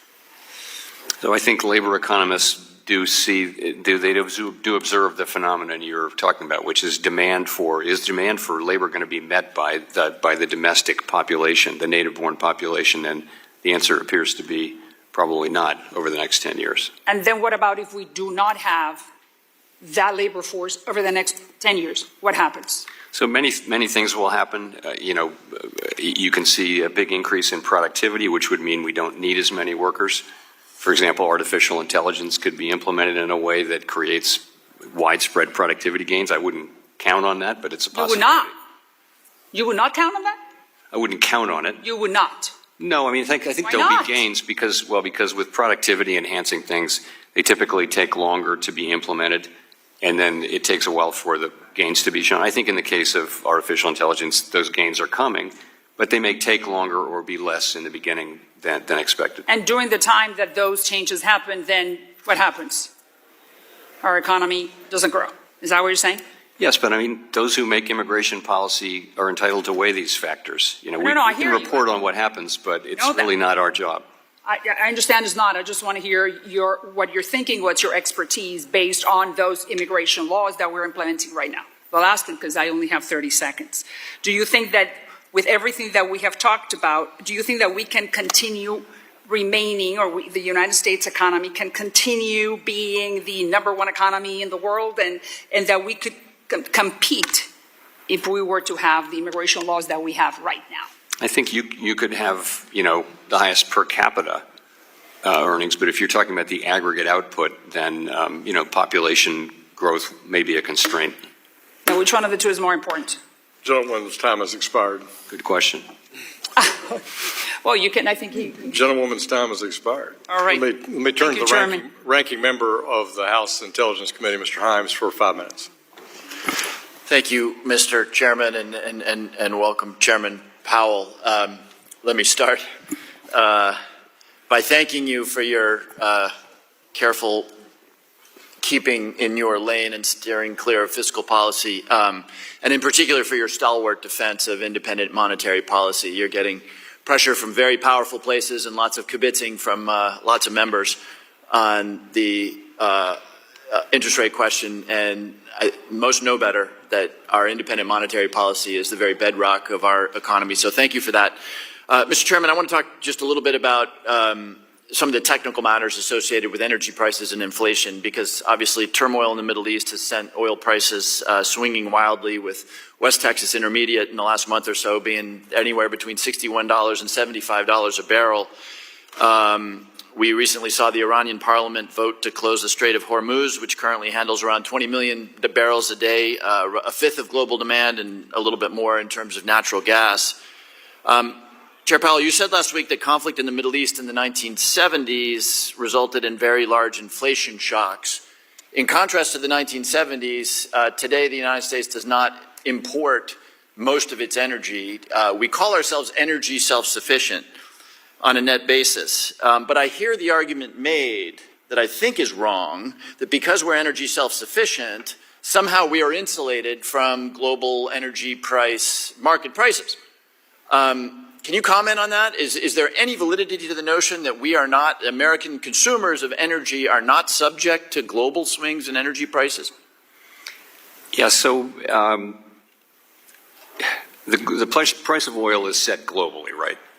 And I think if you go back a few years, the thought was that when the global, we had a natural shock absorber, which is that we would just drill more. And that we would, if prices went up, we would drill more, and so you wouldn't have these sustained price shocks that we had during the 1970s and the original OPEC era. I think that is actually in question now because, the oil industry in the U.S. is being much more careful and focused on return on investment than they were, having been burned with overcapacity. Right, and I mean, yeah, in the long run, you can invest in additional extraction technologies, but this does not respond to day-to-day spot prices. So not quickly. The point I'm trying to make is that the conflict in the Middle East, if it resulted in $120 barrel oil, which is where oil was in 2022, that would have a fairly substantial inflationary impact on the American household. Is that correct? We would certainly feel that, and as we've discussed earlier, there's a lot of lore around looking through oil price shocks, but that depends on the facts and circumstances. What, as a technical matter, we tend to refer to CPI, which is a basket of goods, and we measure the price changes. Roughly speaking, what percentage of that basket is comprised of energy? I don't have that on the top of my head. It's much less than it was, of course. And oil consumption is much less than it was in the 70s as a percent of GDP. But energy includes natural gas and gasoline, and that's it's a meaningful portion of the. Yes, although of course we have more natural gas than we have so much natural gas, so that'll always be there for us. So none of us can predict what's going to happen in the Middle East in an hour, much less in a week or a month or a year. But as a technical matter, at what price for a barrel of oil does the American household begin to feel inflationary effects? So we're at $75 a barrel roughly right now. At what price point does the American household begin to feel some inflationary effects? I don't want to throw out a number. I think we're frankly, it's too early to say that something like that's going to happen, and I know you know that. But I wouldn't want to throw out a specific number. If prices went up materially, people would feel that. Okay. Again, I think if I look at the data here, WTI per barrel about $120. It peaked at about $120 in 2022. What do your models suggest would occur to inflation, and how would it influence the Fed's thinking should we be back at $120 a barrel? Well, let's just say there's a big price spike in that range. So, we would look at that and we would ask ourselves, we look at the overall situation, we would ask ourselves, should we react to that? So, for example, during what we called the Arab Spring, back in the early teens, oil prices went up a lot, and that went into the price, and then there was a discussion, and I think the right answer was to look through that. The question you'd be asking to yourself, because by the time you react, the price comes back down. I think the question today would be, is the situation different, and what would be the implications of those differences? Gentleman's time has expired. I thank the gentleman from Connecticut. Chair recognizes the gentleman from North Carolina. Mr. Moore, you're recognized for 5 minutes. Thank you, Mr. Chairman. Chairman Powell, I want to touch on international standard-setting bodies like the Basel Committee on Banking Supervision.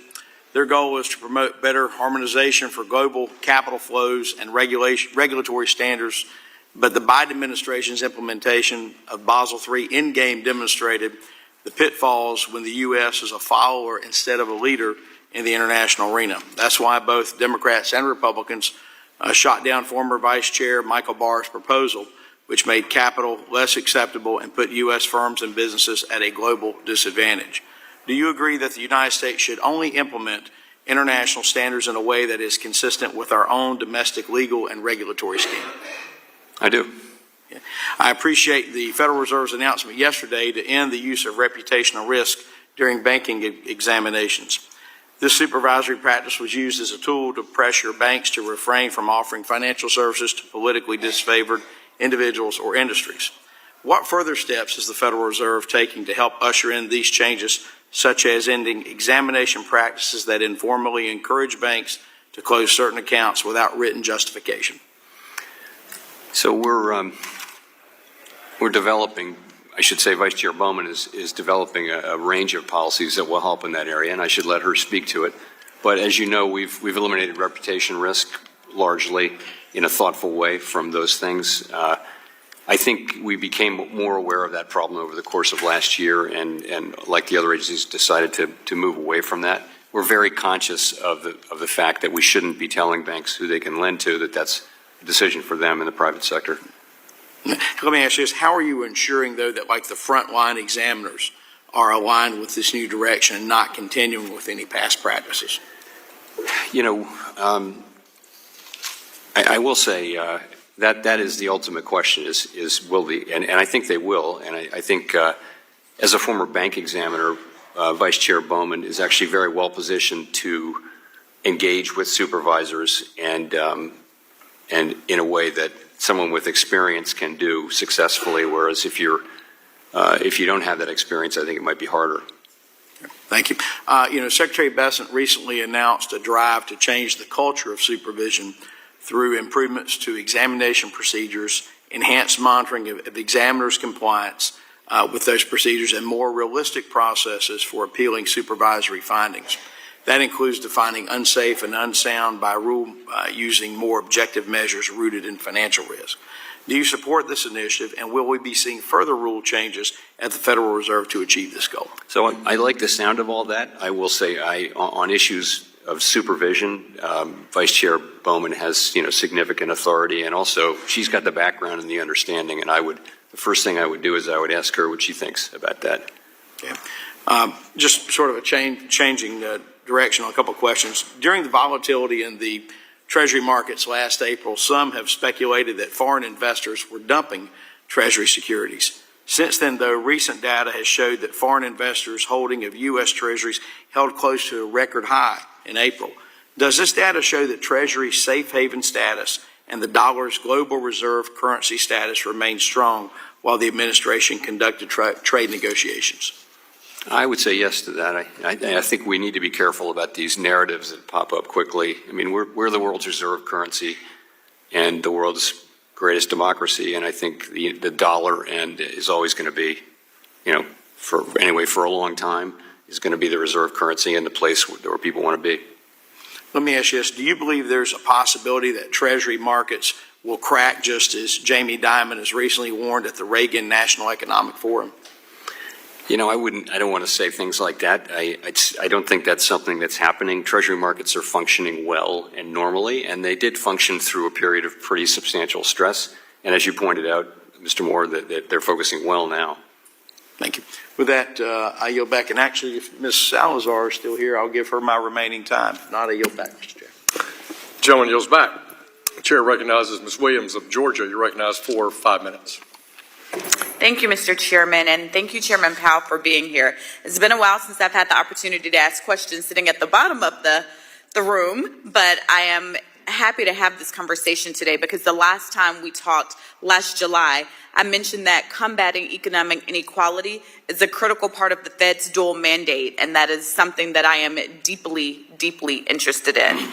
Back then, we were talking about how we can get everyone in our economy to have the opportunity to contribute to their fullest potential, because that's how we get our economy firing on all cylinders and work to continue to close the racial wealth gap, which my home city of Atlanta continues to lead the nation in.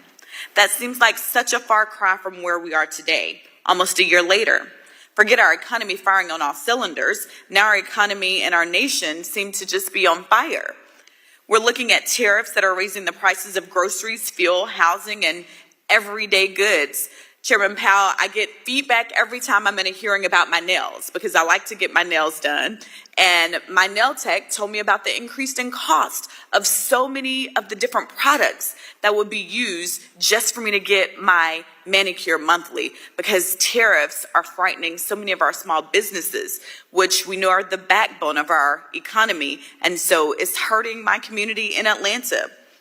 But it doesn't seem like our president and my Republican colleagues are really interested in making sure that our economy fires on all on all cylinders, as long as billionaires continue to get richer, because that's what we've seen and all of the gutting that has been done to the federal government.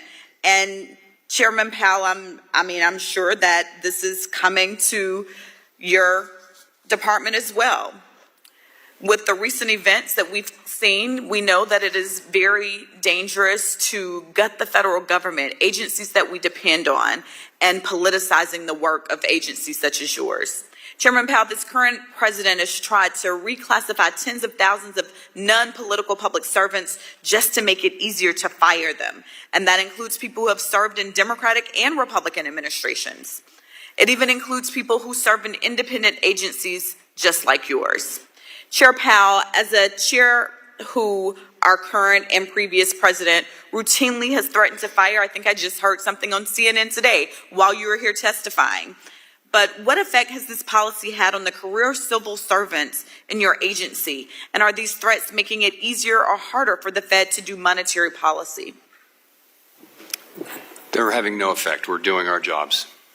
You're doing your jobs. I appreciate you doing your job, even when it might not be easy. It is important to tune out the things that you hear on the media, because I hear it every day representing a district that has a lot of federal employees, a lot of people who work at your agency. I hear from people all the time.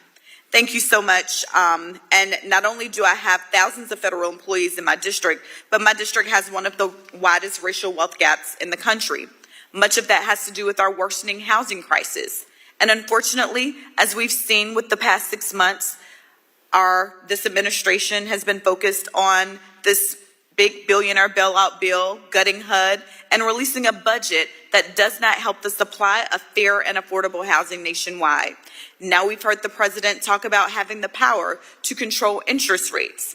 In your opinion, Chairman Powell, what would you expect the effects would be on the housing market if the president were to lower interest rates without addressing the housing supply crisis nationwide? Sorry, if he were to what?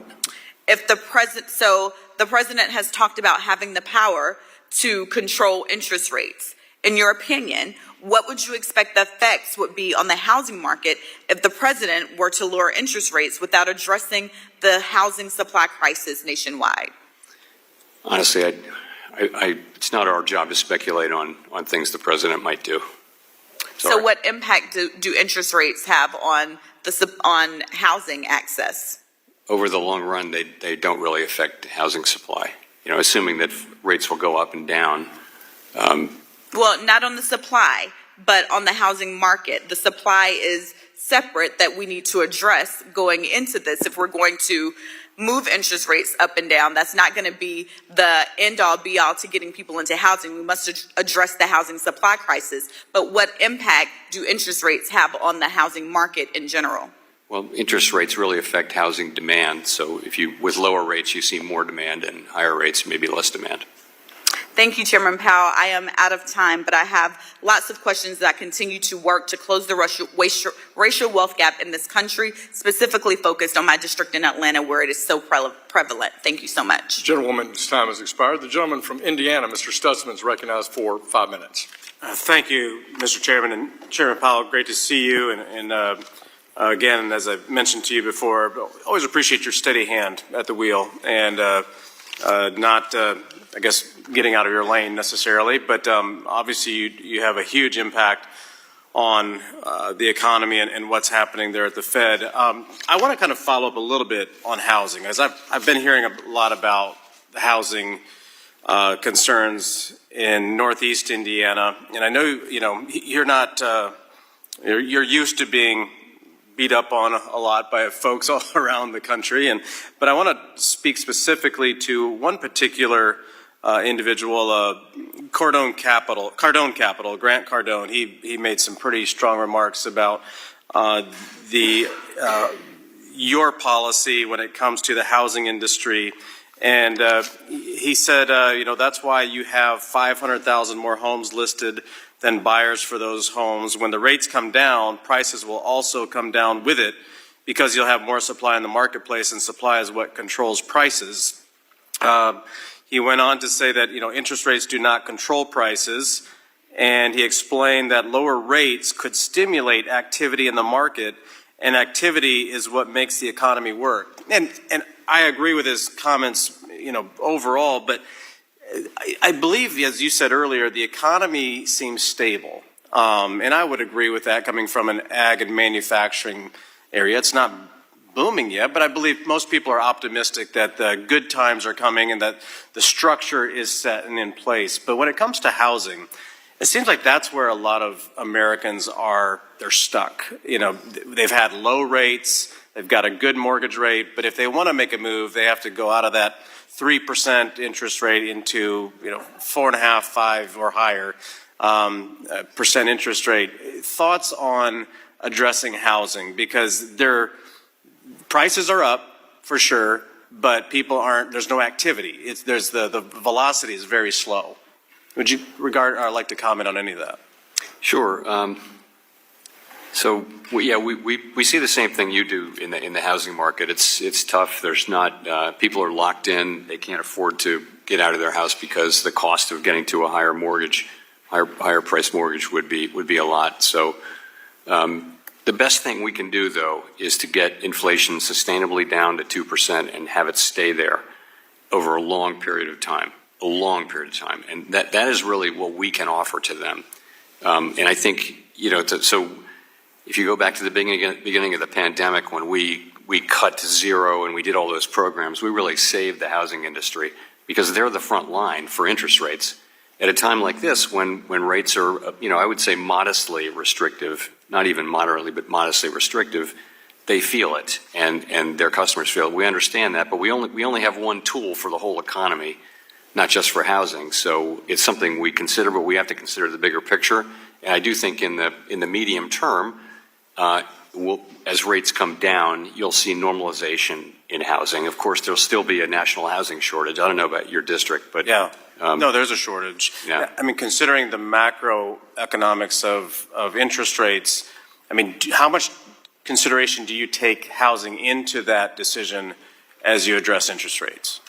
We're always briefed on it. We always talk about it. We always look at it. But at the end of the day, it's the big U.S. economy, the whole aggregate thing that matters. Mm-hmm. We also talk about the agricultural economy a lot as well. But ultimately, and manufacturing, it's got to be the whole, and not any one particular piece. Yeah, I just would mention it is hard for American families to make that move, and they're stuck.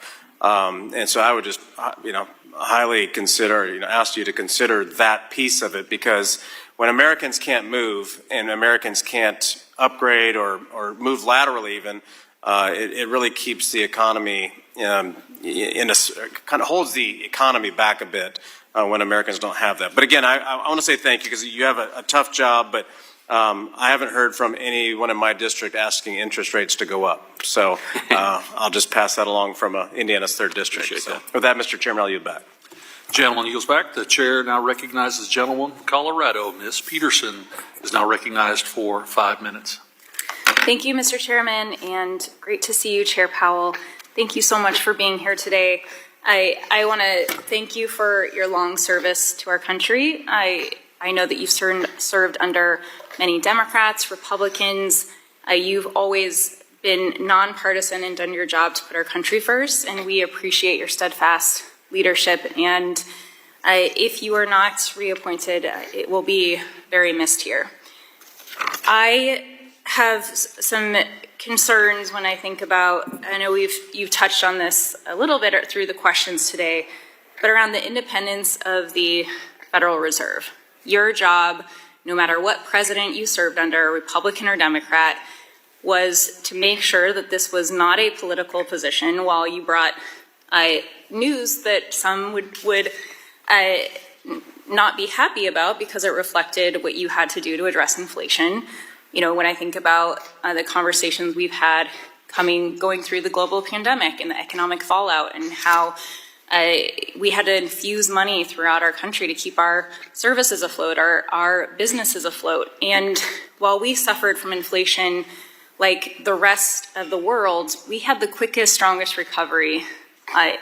We were leading the globe. And so much of that was because of your leadership. And so when I think about what this position means, how important it is that there is independence,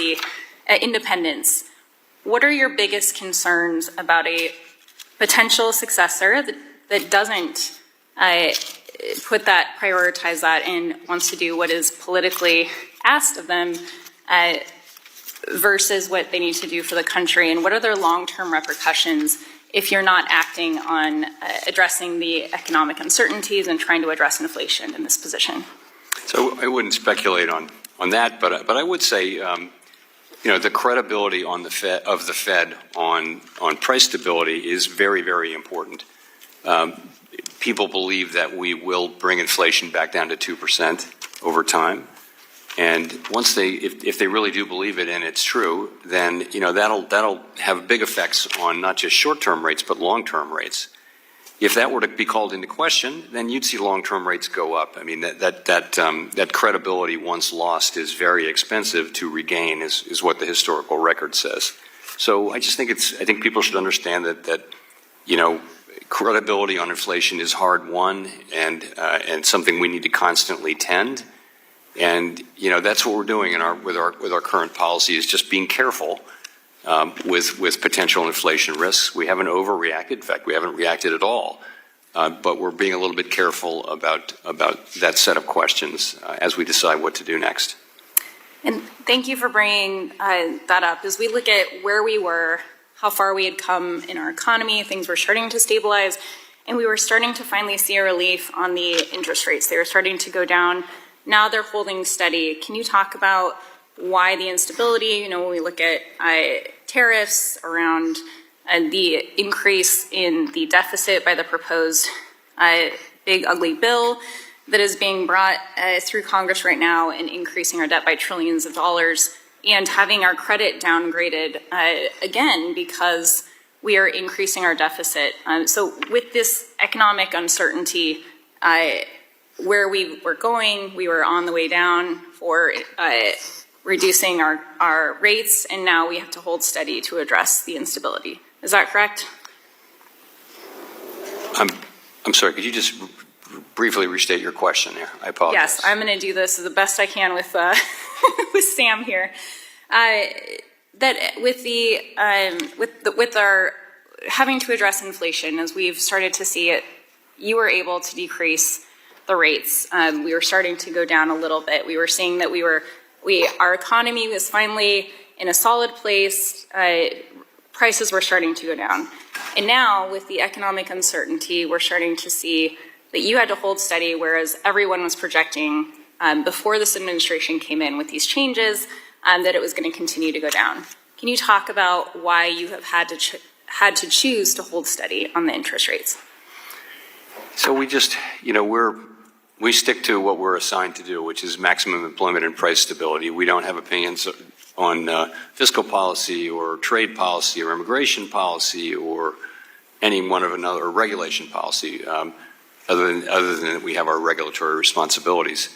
And so we take what comes as it comes. And, elected politicians do what they do, and we don't criticize that. We don't have opinions about Gentleman's time has expired, and the gentleladies. Thank you, and thank you, Sam. Chair now recognizes the gentlewoman from Texas, Mrs. De La Cruz, for 5 minutes. Thank you so much, and thank you, Chair Powell, for being here with us today. I am Congresswoman Monica De La Cruz, and I am from deep South Texas, a largely Hispanic district, a rural community right there on the border of Texas and Mexico. I serve as the Vice Chair for Housing and Insurance Subcommittee, and it's difficult for families right now to afford a home on an average paycheck. I'm committed to finding affordable housing solutions for the people in my community, but also for all over the nation. So, Chair Powell, mortgage rates remain significantly elevated relative to Treasury yields, with spreads well above historical norms.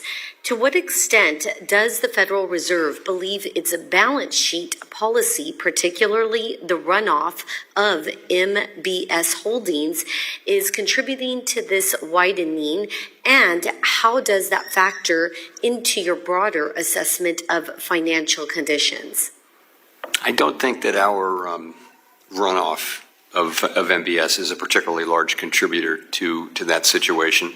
I also think it's not just interest rates. It's so many things around housing now. It's insurance, it's materials, it's land acquisition, it's labor. There's so many cost pressures that are pushing up housing costs.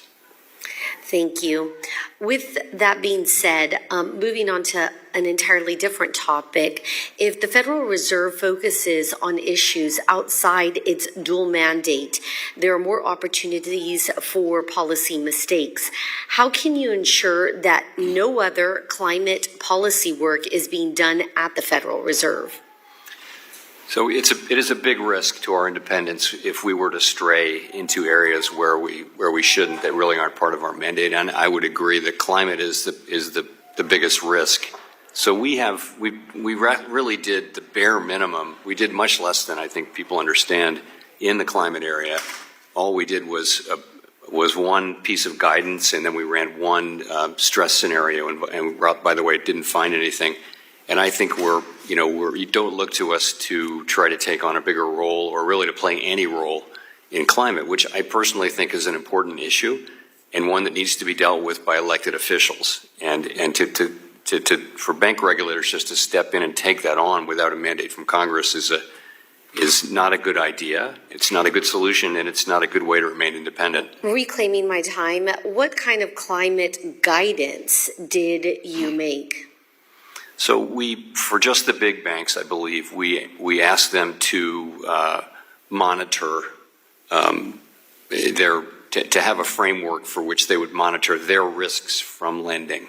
That's all it was. And I would say that guidance is something we're looking at pulling back. When you say the risk for lending based on political climate change, is that correct? Well, the idea was that the changing climate could, I'm not defending this, I'm telling you what the idea was. The idea was, climate change would cause certain kinds of assets to lose value, and that if banks are lending to in those areas or to those industries, then they should at least be able to measure. It didn't ban anybody from doing anything, it wasn't prescriptive. At the same time, you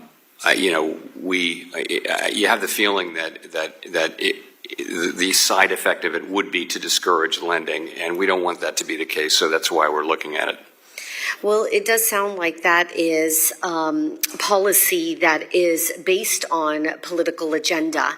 And when it comes to banking, it should not be based on political agenda, but instead on facts such as credit, facts as good monetary policy. So I would have to disagree with you on the fact that the Federal Reserve stayed outside of political agendas. When it comes to climate change, that is a political agenda, and I would have to disagree with you on that.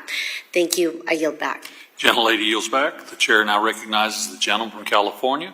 Mr. Sherman is also ranking member of the Capital Markets Subcommittee for 5 minutes. We don't notice good bank regulation. Things just go smoothly. But in 2023, we saw the effects of inadequate bank regulation where we lost 3 banks.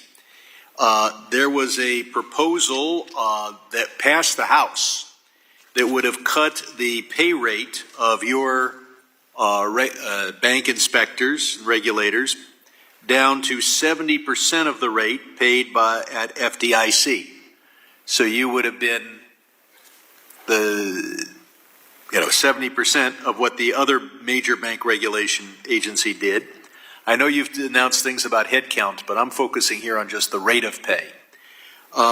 Fortunately, we were saved by not Superman, but Superwoman, Elizabeth McDonough, the Senate parliamentarian.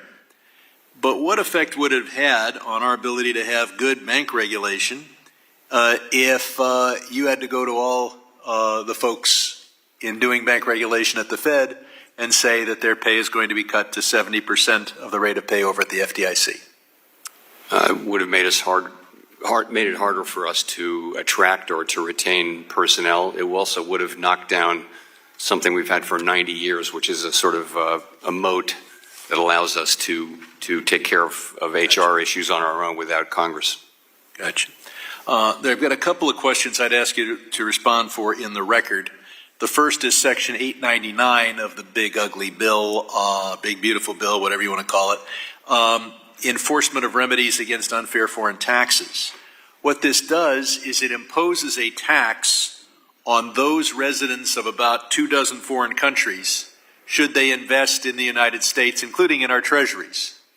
And we're trying to attract capital from abroad. This is to push out capital abroad. It doesn't affect China. It just affects 24 of our friends, particularly in Europe.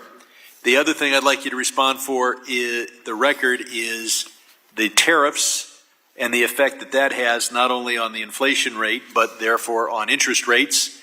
And at your press conference, you said increases in tariffs this year are likely to push up prices and weigh on economic activity.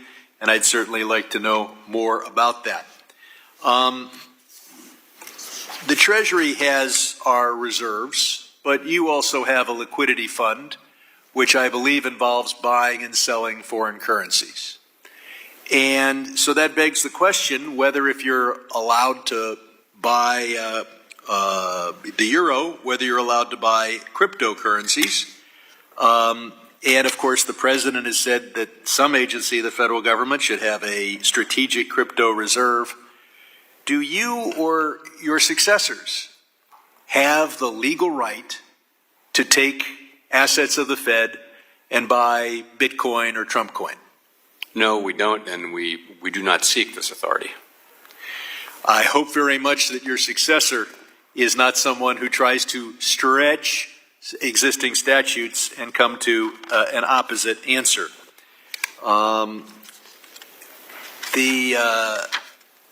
like to focus a little bit on when you came before our committee last, I guess, in February. I asked you if you would take a holistic look at bank capital requirements, including the risk-based capital ratios like Basel III Endgame and stress testing, to make sure that you don't have a contraction in the ability to provide credit to Main Street businesses, and you said you would do that.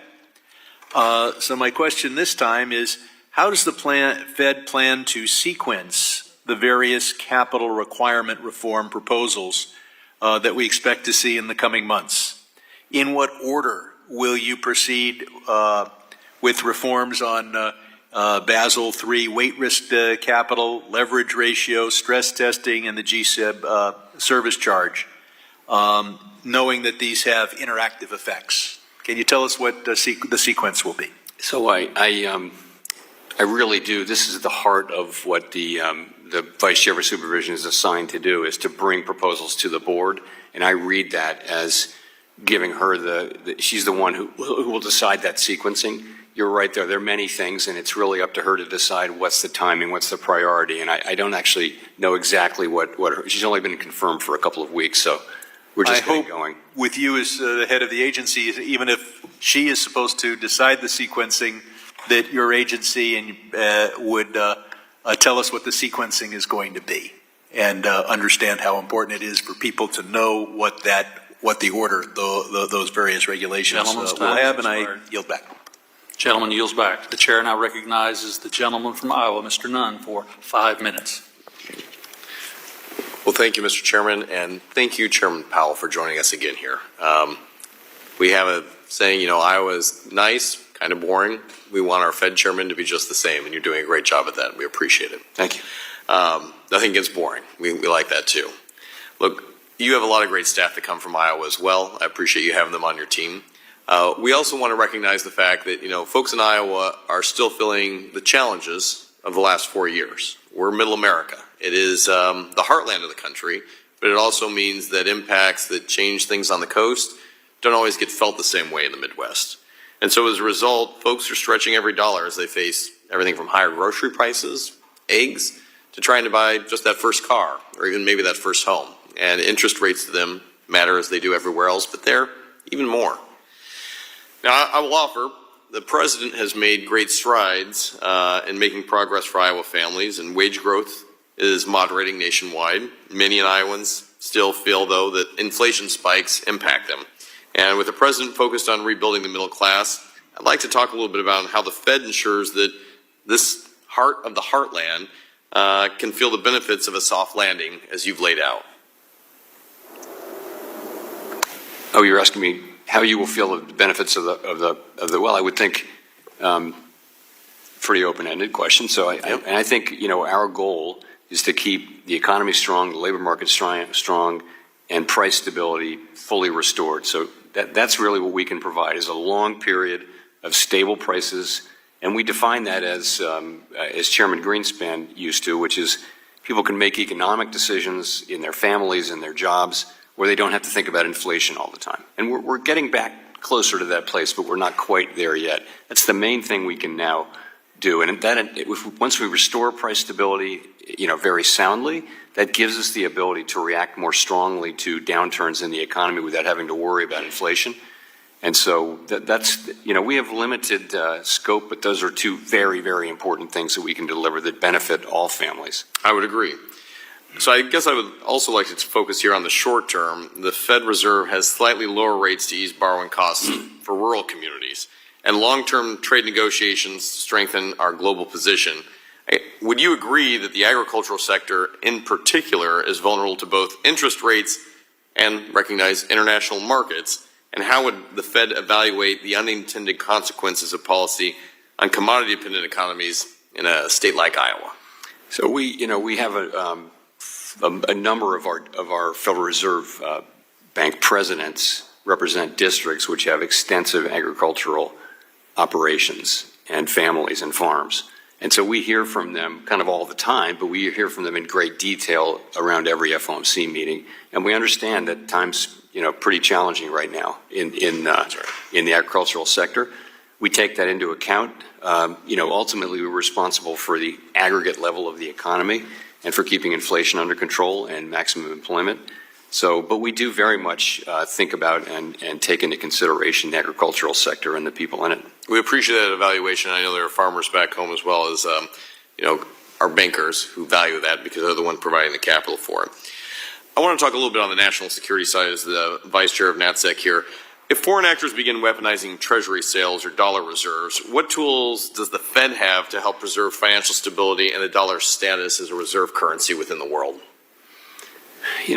Essentially what What makes us the reserve currency is a few things.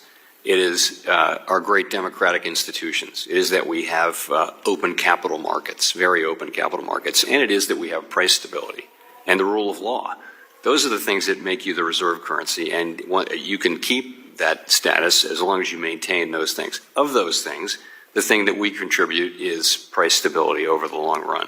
So people who want to invest in or use the dollar, they can be confident in the value of the dollar over time, that it won't fluctuate wildly or decline in ways that, and so that's our role. Really, Treasury is responsible for stewardship of the dollar, but we have that role to play as well. Very good.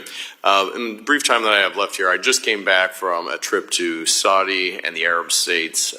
Big concern here in the world we're living in right now, with Iran looking at asymmetric ways to threaten the United States. Cyber attacks have been on the rise. You got a question here earlier on cybersecurity.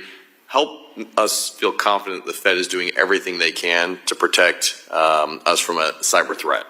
So our part of it is the financial sector and the institutions we regulate, and they spend a lot of time and money on cybersecurity. We spend a lot protecting ourselves, and there are other parts of the U.S. government that are very much involved in making us aware of cyber issues and making sure that we're all ready. And we never sleep on this because it's always getting harder. Thank you, Mr. Chair. I yield my time.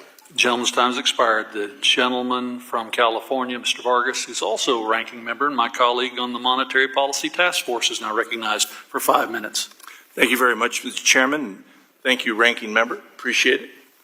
And of course, Mr. Powell, thank you very much, Chairman Powell, for being here. I'm 64 years old. You're a little bit older than I am. In my lifetime, I know what the most dramatic economic event is, at least that I believe.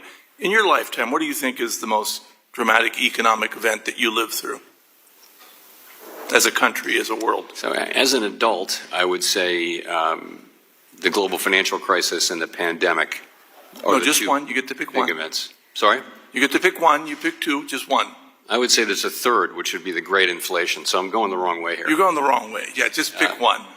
I'd say the global financial crisis was, in a lot of ways, scarier than the pandemic for me. Yeah, it's interesting because both of them were ones that I lived through too. And I have to tell you, the most dramatic for me was the pandemic. In so many ways, I'd never seen anything like it, where everything closed down. I remember flying here from San Diego, where I live, on a 737, and there were 4 passengers. There were 4 of us on the plane. Of course, some idiot sits right next to me. I tell him, what are you doing? You stupid, move away. But anyway, it is interesting that we didn't fall into the recession. We didn't fall into a depression. I was really scared about what was going to happen because of the way we closed down. We didn't know it was going to go.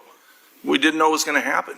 And I think a big reason for that was the sort of the strength that we had at the Fed, and the country came together and said, we're going to figure this thing out, and we did that.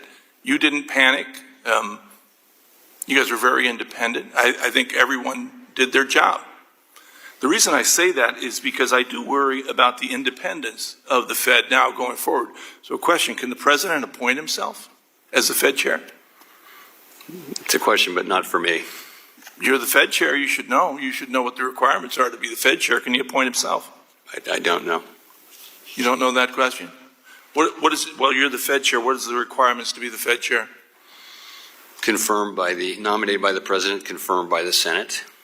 I think you probably have to be a U.S. citizen, probably, but I'm not sure. Okay, so far it seems like the president fits those. He's a U.S. citizen. He can propose himself, and I assume that the senators over there could confirm. Why couldn't he become the Fed chair also? Again, not a question for me. Okay. I wouldn't speculate. The reason I ask that is because, again, I do think that we have a great system because of the independence of the Fed. And it worries me that more and more, and I assume, I'm not going to ask you this embarrassing question, although I would like to, whether you read all the things that he says about you. I'm sure you do, or some people tell you. Yeah, but I won't tell you what they are. But I'm glad you've been independent. And I think that that's so important because you do look at long terms. It's not missed on you. You know that we want you all to lower the rates. You know that, both sides, right? You get that. The answer could be yes or no. Honestly, I'm not sure I do know that. I've talked to members from our privately. side, we'd love to see the rates go down. And I've heard from a number of my colleagues on the other side, we'd love to see the rates go down. I talk to a think lot of that pretty members who unanimously say would like to see it. privately, you're doing the right thing. I hear that from a lot of members privately. Yeah, But in any case, we have to do, we're appointed and confirmed, my colleagues and I, do what we think is right. That's exactly right, and that's why I say it, because I think it's not lost on you that we all want the rates to go down. In fact, it's really real when you say, someone's locked in at 3% at their house, their interest rate, so they don't want to move and get a 7% rate. I mean, they don't want to pay that. That's real. My colleagues mentioned that, and that's truthful. And that's why it's so important to be independent. Now, lastly, I do want to ask, because again, it's so darn important to have an independent Fed chair and an independent Fed. Secondly, the dual mandate. I respect the chairman very much, and he's a friend. I hope that doesn't hurt him politically. But that being said, he did ask you a question about the dual mandate in a way that he quoted somebody else and said, is that the way you see it? I do want to see, how do you see the dual mandate? It seems to me that you gave a little bit of a preference to price stability over maximum employment. Is that the case? No, I think the two things are equal under the law. But the thought is, we haven't defined it in exactly the way that the chairman said, but notwithstanding that, I do think it's a reasonable way to define it, which is the maximum employment is the maximum level that's sustainable or consistent with price stability over the long run. That doesn't make it, to me, an inferior goal. Gentleman's time has expired. Thank you. I think it's kind of implicit in a way.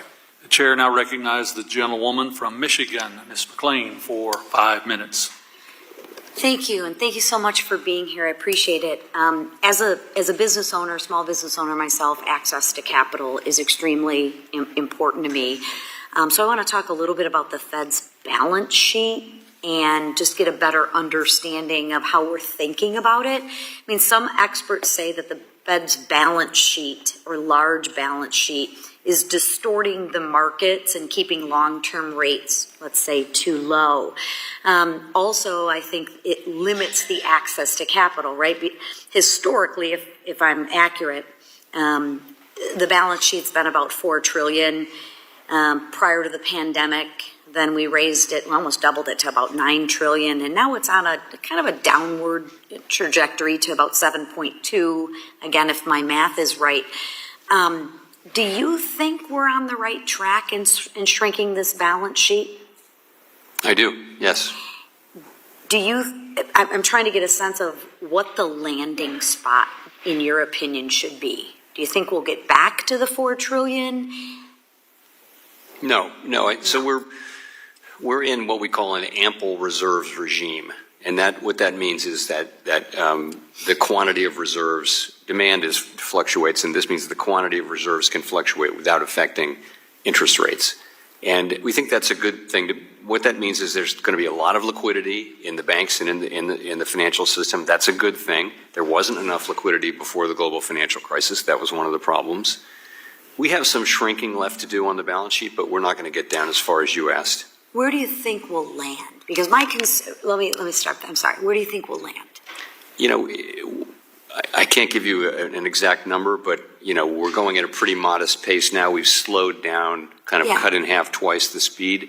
We think we can go for a good while at this speed, and we'll learn as we go. So you think the trajectory, so to speak, will remain? Yes, and I think the fact that it's quite a gradual trajectory now is going to enable us to find that level that is ample and not scarce. When reserves are scarce, you get a lot of volatility, and that doesn't help. So I think that's a good framework. The ample reserves framework, I think, serves the country well. And you're not concerned in terms of the access to capital? I mean, as a business owner, that's what I look at is I got to be able to get capital, and some people are saying, we're really hanging on to our cash. I think honestly, I think if you took the trouble to go back to a much smaller balance sheet, it would have no effect whatsoever on capitalability for companies. You wouldn't do that at all. We're not pulling capital away from companies. That's not what's happening. It's just you have a big balance sheet where there's a lot of liquidity. The result is there's a lot of liquidity. Banks are flush with liquidity. for the most part, and that actually enables lending. It probably wouldn't have much of an effect one way or the other if So you you're went back to a smaller balance sheet. So you're comfortable with the liquidity, you're comfortable with the access to capital, excuse me? I mean, we look at credit availability for smaller businesses, and, right now, conditions are a little bit tight. Yeah, it's tough for people in my district. I would say that they're it's tough. not terribly tight, but we do see that there's some tightness, but that's not really a function of the Fed's size of the Fed's balance sheet. That's just that banks are perhaps a little risk averse in this uncertain environment. I think it all marriage goes together and is kind of intertwined, but I appreciate that. I want to just switch gears a little bit. Are you seeing any signs of financial instability building beneath the surface that we may not be seeing maybe on top of the surface, whether it's in commercial real estate, private credit, regional banking, anything you're seeing underneath the surface that could derail the growth path? Not really, no. I mean, you mentioned there are a lot of pots that we need to watch to see that they don't boil over. CRE, has been a problem for 5 years. We're working our way through it. I think we're making good progress there. It's not getting worse. It's getting a little better. Private credit is, has its real positive attributes. It's not funded by deposits, so it's not, as long as it's not funded by retail or by deposits, it's actually fine for financial stability, but it's a very big and fast-growing sector, and it hasn't been through a real downturn, and it's quite diverse, so I think it bears close watching. I mean, asset prices are high, but leverage is not particularly high for corporations and households historically.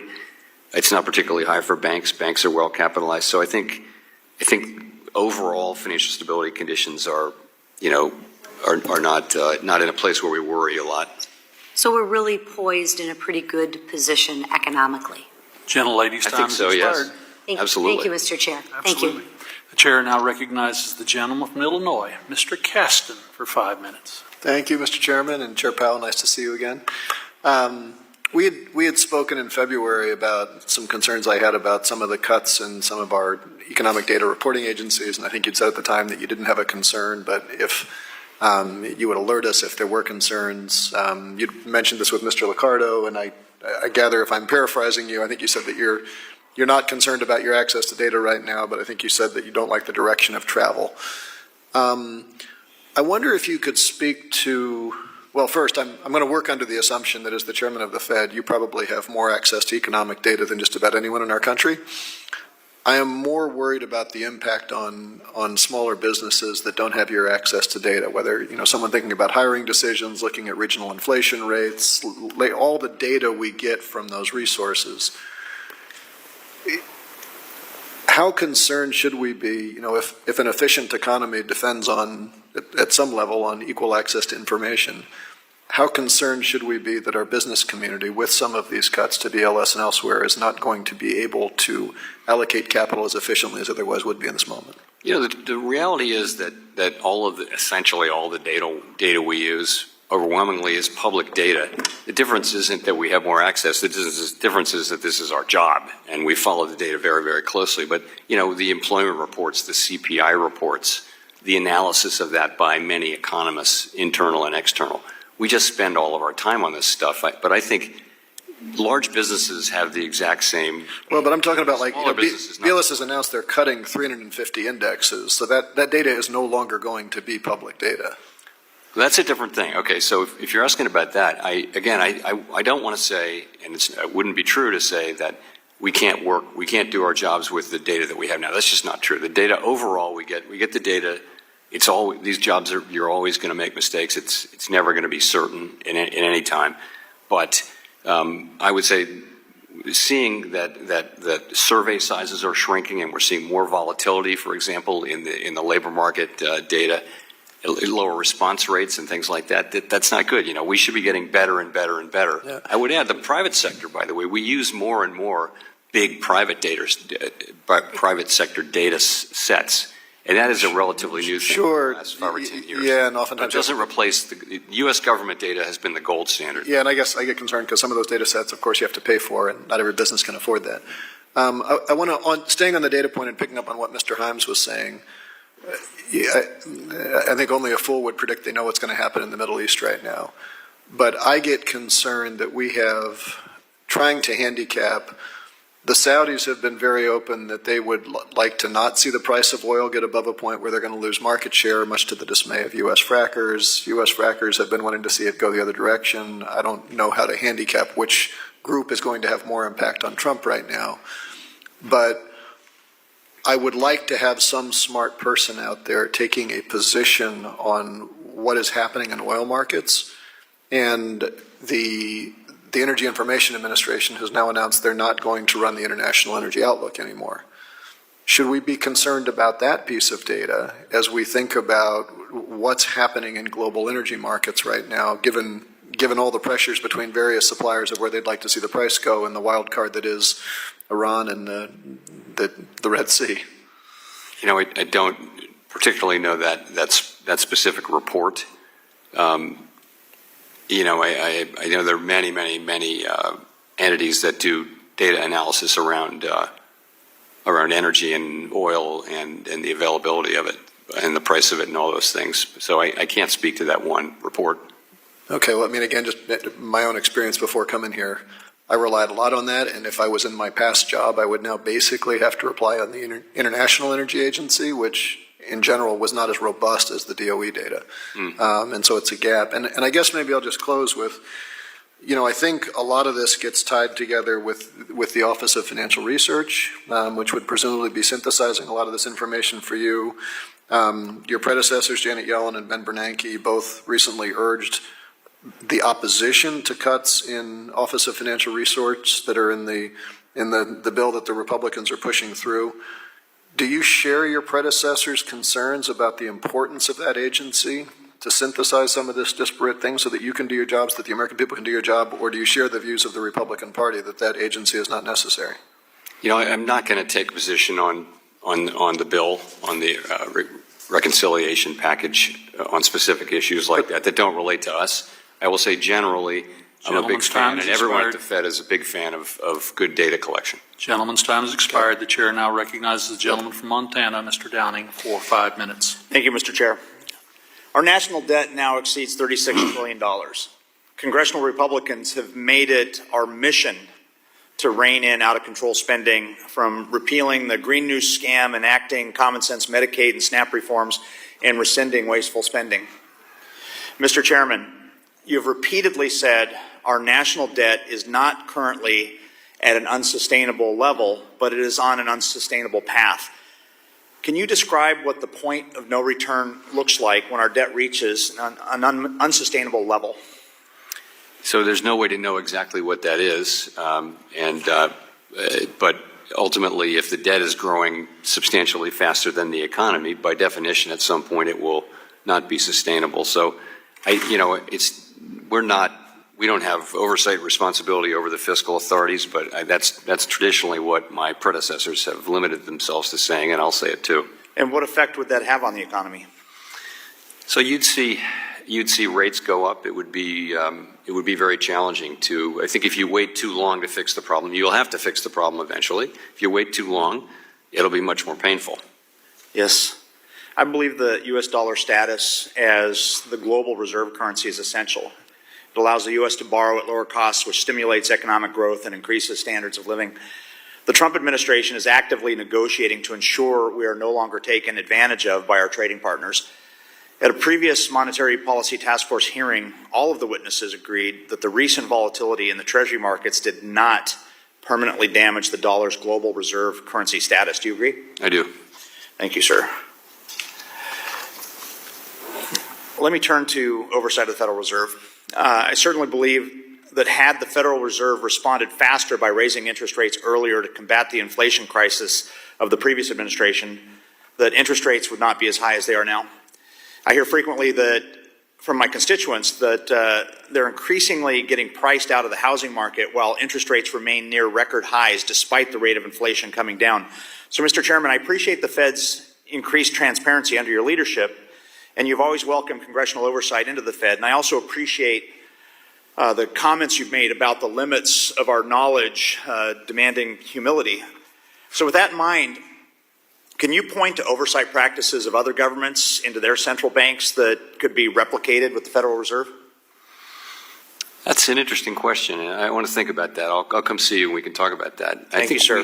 we have effective oversight from this committee and from the other committee in the Senate, and I think that's important. Would you be supportive of an outside independent group of analysts or economists that conducts a periodic review of the Fed's economic assessments and modeling? So those are ideas I'd like to think about and discuss privately before.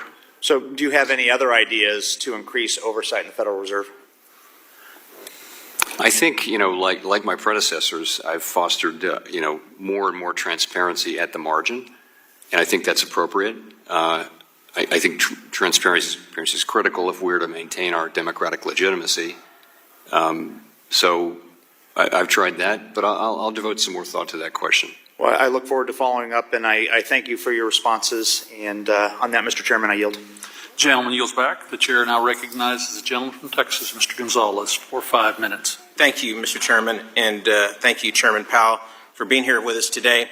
I understand commenting on some policy issues are outside of your purview, but I have one that I think is heavily impactful on the American economy right now, and I want to underscore the scale and impact of the ICE raids that we're seeing across the country. Pew Research estimates that over 10.5 million undocumented individuals live in the United States, more than 3.3% of the population today. And according to the nonpartisan American Immigration Council, removing this workforce could cost the U.S. economy between 1.1 and 1.7 trillion in GDP and billions in tax contributions, including 22.6 billion in Social Security and 5.7 billion in Medicare funds that are increasingly critical as our population continues to age. These are resources that are paid by these undocumented workers that have been here for a long time. Many of them have been here for a very long time. That's why I plan to introduce the Save the American Workforce Act, which would establish an employee-sponsored temporary work authorization for undocumented immigrants who have been in the country for 3 years or longer and have never been in any kind of trouble, no criminal liability or nothing else. Additionally, last week I sent a letter to President Trump urging him to halt indiscriminate deportations and issue an executive order that would do exactly what my bill does to protect American businesses that need a workforce. We have the last I heard, I think we have 7 million open jobs. We have a record low unemployment, which is great, but we have 7 million open jobs that we cannot fill by American workers. What economic consequences would we face if these individuals were removed from the workforce, even further hurting the situation that we're in? Could this disrupt even more the economy even more severely than what we experienced during the Great Recession? So, as you might expect, Mr. Gonzalez, immigration policy is just not for the Fed to comment on or to, let alone make, and so I'm reluctant to engage with you on that. Okay. I want to talk to you something a little differently. We have, and this is a banking issue.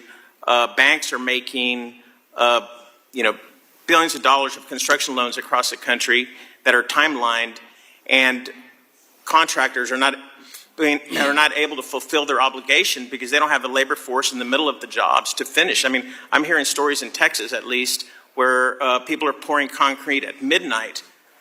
Are y'all having any kind of conversation with the administration on how this could impact the economy and our GDP? So we have very deep connections all over the country through the reserve banks, and we hear some of the same stories. But for us, we're not the policymakers here.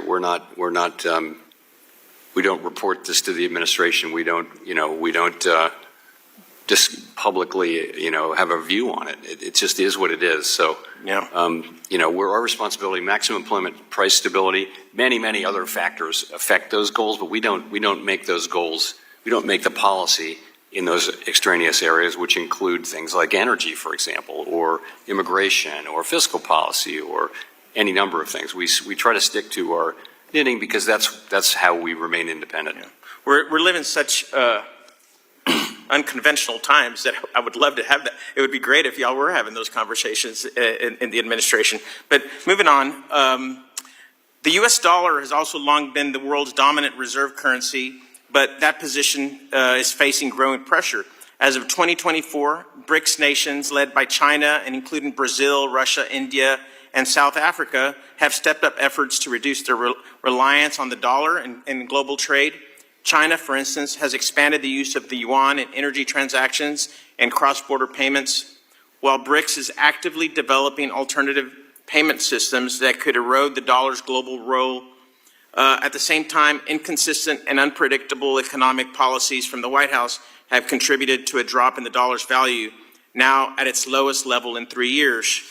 What risk does a weakening dollar pose to our economy, particularly to U.S. borrowing costs, inflation, financial stability, as China and BRIC nations expand their efforts to challenge the dollar's global dominance? So, by long agreement and custom and tradition, the Treasury Department has responsibility for the dollar and dollar stewardship. I would say we also, are involved in payments policy, and we're very aware. We and the other major economy central banks are very aware of other payment developments, and working on ideas to make sure that the payment systems that support the dollar and other other major currencies of the democracies are well supported by that infrastructure. Thank you. I yield back. Gentleman's time has expired. The chair now recognizes the gentleman from Florida, Mr. Ardopoulos, for 5 minutes. Thank you very much, Mr. Chairman, and thank you, Chairman Powell, for being here today and answering these questions for us. It's very much appreciated. Looking back over the last few years, I think the question a lot of people have been asking me as they really were suffering through the challenges with higher prices across the board. I know they got as high as over 9% inflation in 2022. And there was a lot of discussion about, was it Ukraine, was it transitory, was it post-COVID? What was the reason? As you look back now in those years, and this is your field of expertise, if you look back and you're teaching a history class, what would you blame the increase in prices on back in that time period? So I'll start with the fact that it was extremely global. So we saw there literally was a point at which not a single country in the world had inflation 2% or below. So it was everywhere. So you have to look to common factors. And I would say that the pandemic and the closing of the global economy and then the reopening of it, in all cases with some support, that's a big part of the story. Clearly, though, there's a role in that for fiscal policy. There's a role in that for monetary policy. And I like to think all of those factors were involved. And but when it happens everywhere in the world, you can't look to one thing. You got to look to a common factor, and I think that common factor is what happened around the pandemic. Sure, good. And build on that idea. I hate it Monday morning quarterback, but if you had to do it over again, you had this opportunity. As you know, the rates stayed pretty flat in 2021 as inflation creeped up. What would you do differently today if you had the opportunity to look back and make some changes? I have perfect hindsight in this. Yes, sir, if you had it, yeah. Sure. So I would have raised rates a little earlier. I honestly don't believe it would have made much difference to the outcomes, but we would have looked a lot smarter. But that's something I would have done.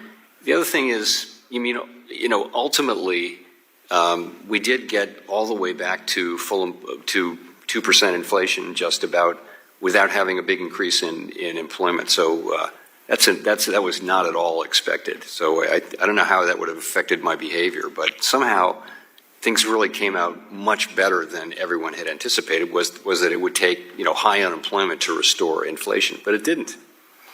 And the other pressure point that I heard a lot of people talking about is this idea of the tariff issue.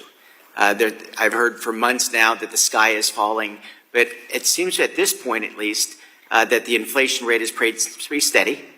And how many months of steadiness do you need before you might look at an even larger rate cut from the 4.33 I think we have today? Yeah, so you're right.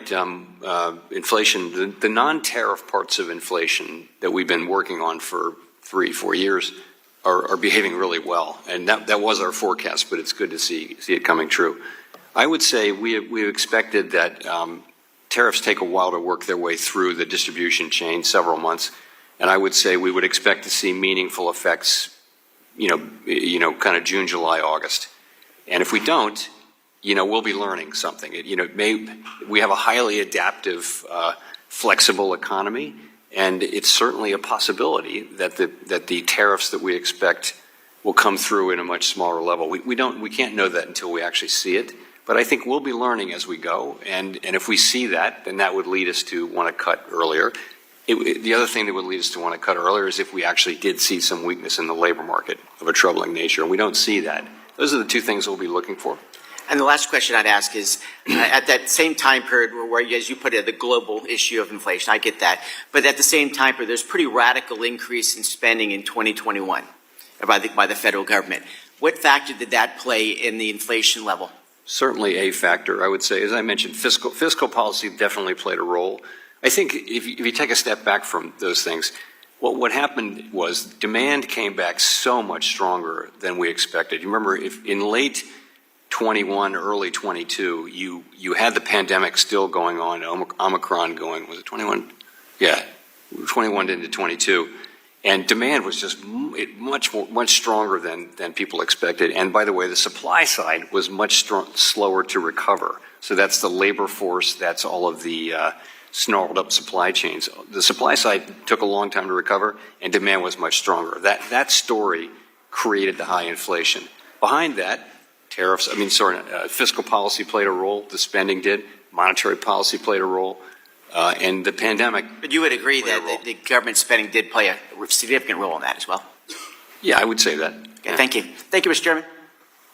Gentleman yields back. The chair now recognizes the gentleman from Illinois, Mr. Foster, who's also ranking member of the Financial Institutions Subcommittee for 5 minutes. Thank you, Mr. Chair.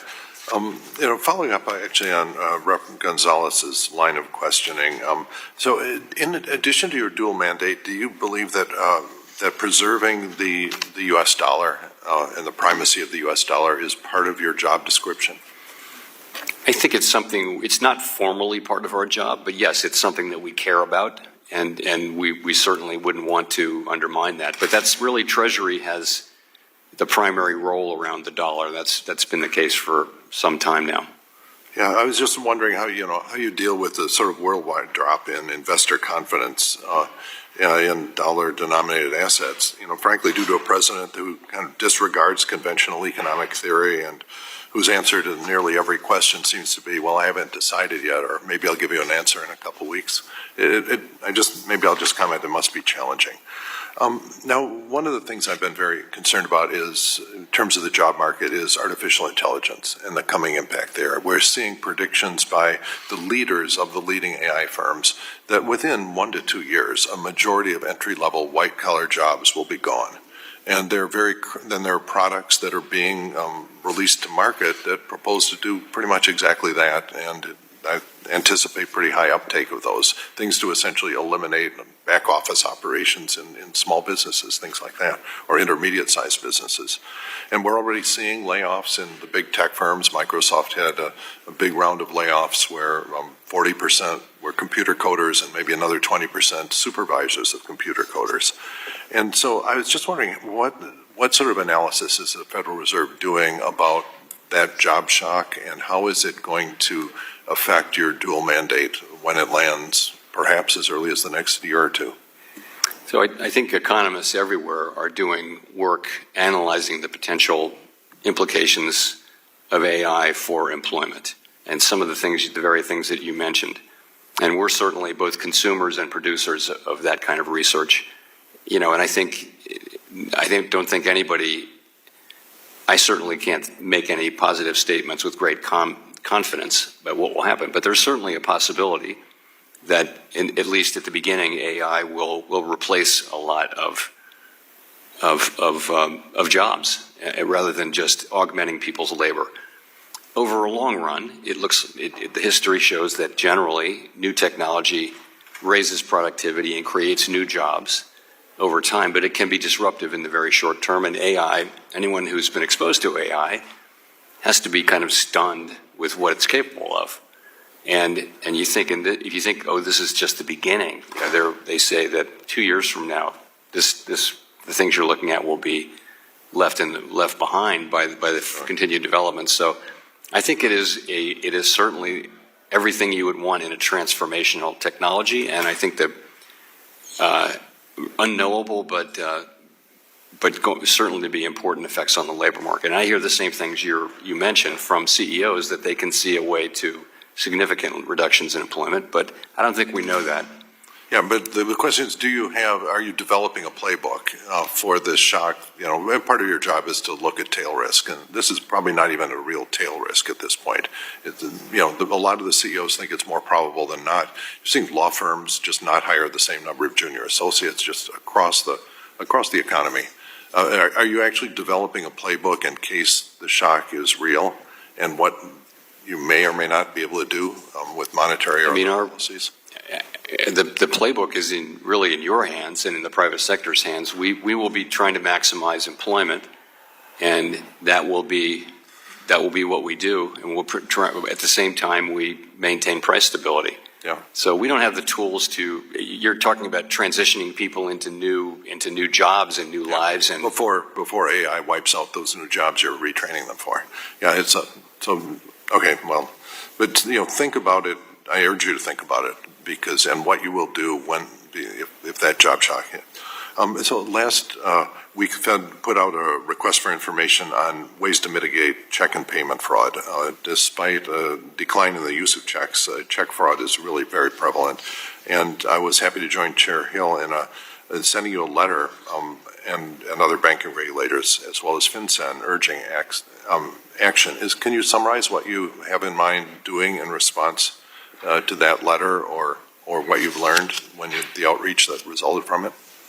So this is on the check fraud thing. I just know we just started a request for information, and I think we're starting a process of gathering a bunch of information and really focusing on that issue.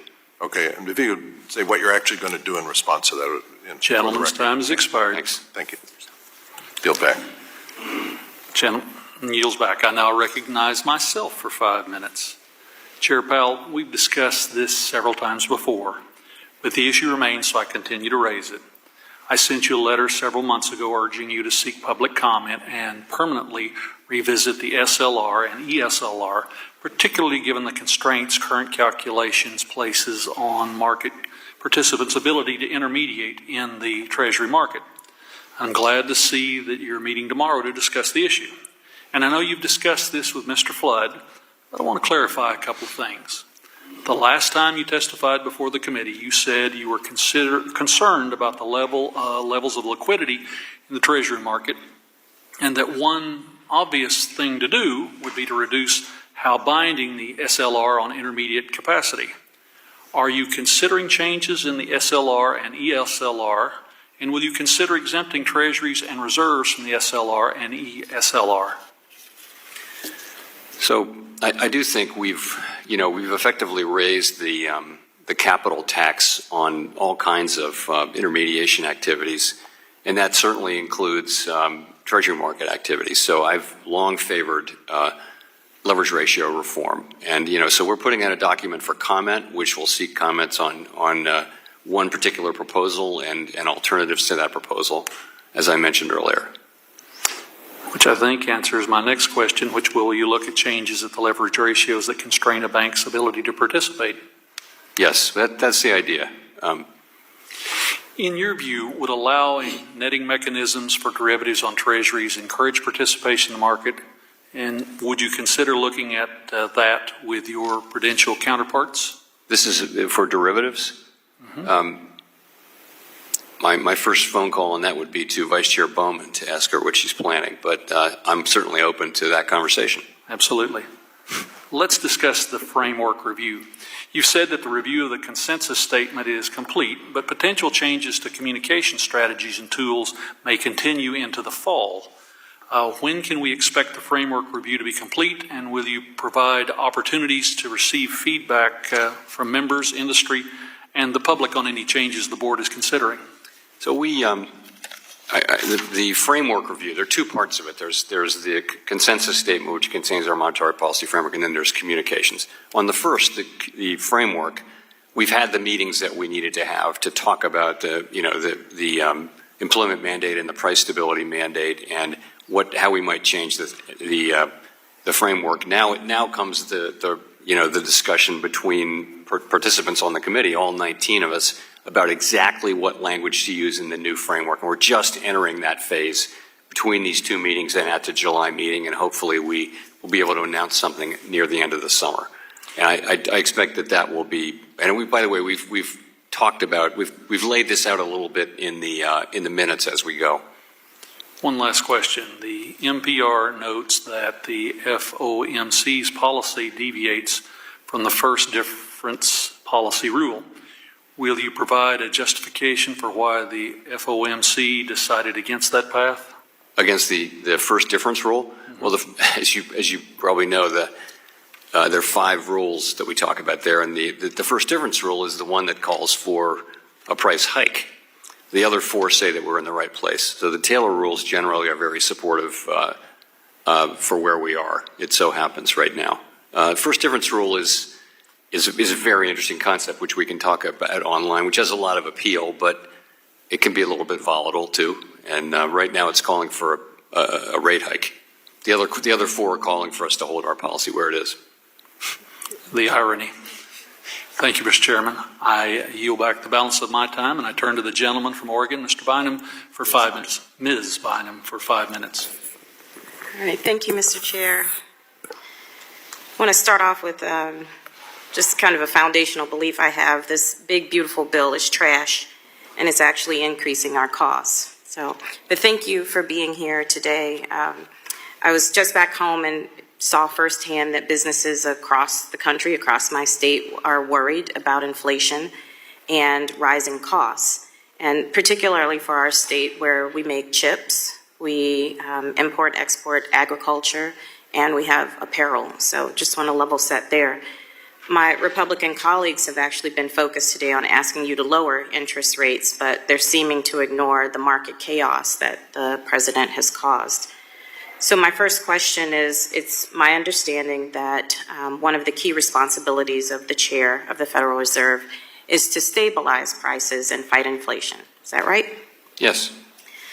By my count, the President Trump, has changed or announced a new tariff or a delay of previously announced tariffs 19 times.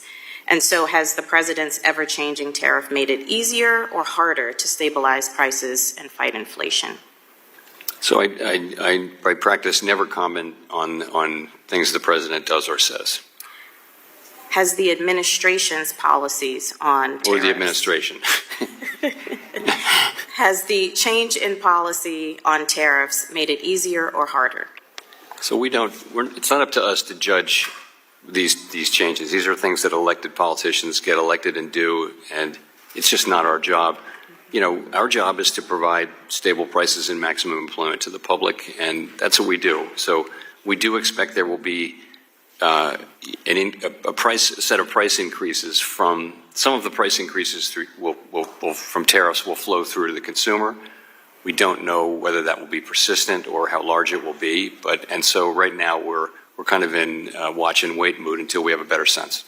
Is your sense that back to school will be affected, the holiday season would be affected? You mentioned it a little bit earlier on how you didn't say the exact time frame, but you thought maybe a few months we would start to see changes from I think tariff we're going to be learning as we see. We'll get before the July meeting, we'll get a inflation report well before that.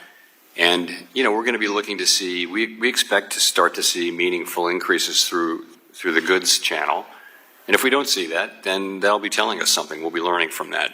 And by the way, we'll also be looking at the labor market. If it weakens unexpectedly, we'll be looking at that too. We will continue to adapt to the evolving situation as we have been doing. Thank you. So what market conditions would make it so that the Federal Reserve would be able to lower interest rates, which would also lower costs? Yeah, so as I just mentioned, I would say if we were to see that inflation is not coming through as our forecast and other public forecasts have suggested, that would push us in the direction of being able to cut sooner. Also, if the labor market were to weaken, that would push us in the direction of being able to cut sooner. I think if the opposite happens, if the labor market remains strong and we do see higher inflation, I think we will still get around to cutting, but it would be later rather than sooner. What do you think American families are expecting from the Federal Reserve? Stable prices and maximum employment. That's what we want to deliver. And, we want people to feel so confident of price stability that they never think about inflation. That's where we were for a very long time. And we've made a lot of progress back to that place, but we're not quite there yet. And we're going to finish that job. Is there a plan that the administration has presented on how it plans to lower costs as opposed to providing tax breaks for billionaires? Again, it's really not up to me to discuss the administration's priorities or policies. I'm going to quickly switch gears here. It seems to me like you're under a lot of pressure from the president to address the national debt. True, false? Sorry? Are you under pressure from the president to address the national debt? So our role is maximum employment and price stability. Fiscal policy is the responsibility of Congress, and so it's not really within our ambit. I think that despite all of the talk about national debt, this big, beautiful trash bill, continuing to do that will actually raise the national debt. So thank you for answering the questions today and continuing to work to lower costs. Gentle lady's time has expired. Thank you. Thank you. The chair now recognizes the gentleman from Kentucky, Mr. Barr, who is chairman of the Subcommittee on Financial Institutions, for 5 minutes. Thank you, Mr. Chairman, and thank you, Chairman Powell, for the generosity of your time. We're at the witching hour, but appreciate your endurance. And with respect to my friend's, the gentlelady's line of questioning, would a recession that would potentially result from a massive tax increase, a $4 trillion tax increase, would a recession help the debt and deficit picture? No. Tax receipts would go down and all that. Yeah, so I think this sky is falling scenario about the one big beautiful bill, we have to put into context, and I'm not asking you, Chairman Powell, to comment on this, but this is my editorial response to my colleague. A massive $4.5 trillion tax increase that would put us into a recession is not a recipe for fiscal discipline. Chairman Powell, let me switch gears to tariffs. Governor Waller argued in a speech earlier this month that tariffs might result in just a one-time price increase as opposed to increasing long-term inflation expectations, especially since this Congress has not pumped massive spending into the economy as Democrats did under President Biden. On this issue of a one-time price increase versus inflation expectations, do you generally agree with Governor Waller's analysis? So I do agree that basically, if things are a one-time increase, then you don't respond to them. That's the whole idea. Is there's a shock to prices. It could be an oil shock, could be a tariff shock. Generally speaking, you don't respond if you are highly confident that it will just be a one-time shock. I think the current situation, though, is a complicated one, and I think a number of my colleagues and I feel like it's a decision we need to take with some care. And the reason is because, we're not at price stability in 2018 and 19 when the president's tariffs were put into place. Not only did we not raise rates, we cut rates 3 times that year because the tariffs were so much smaller. These tariffs are many times larger, and they do raise kind of more concern. In 2019, we hadn't had high inflation in 30 years. Now we're only a few years reduced away from high inflation. So I think we think that they may well prove to be a one-time thing, but in the meantime, it's a decision we want to approach with some care.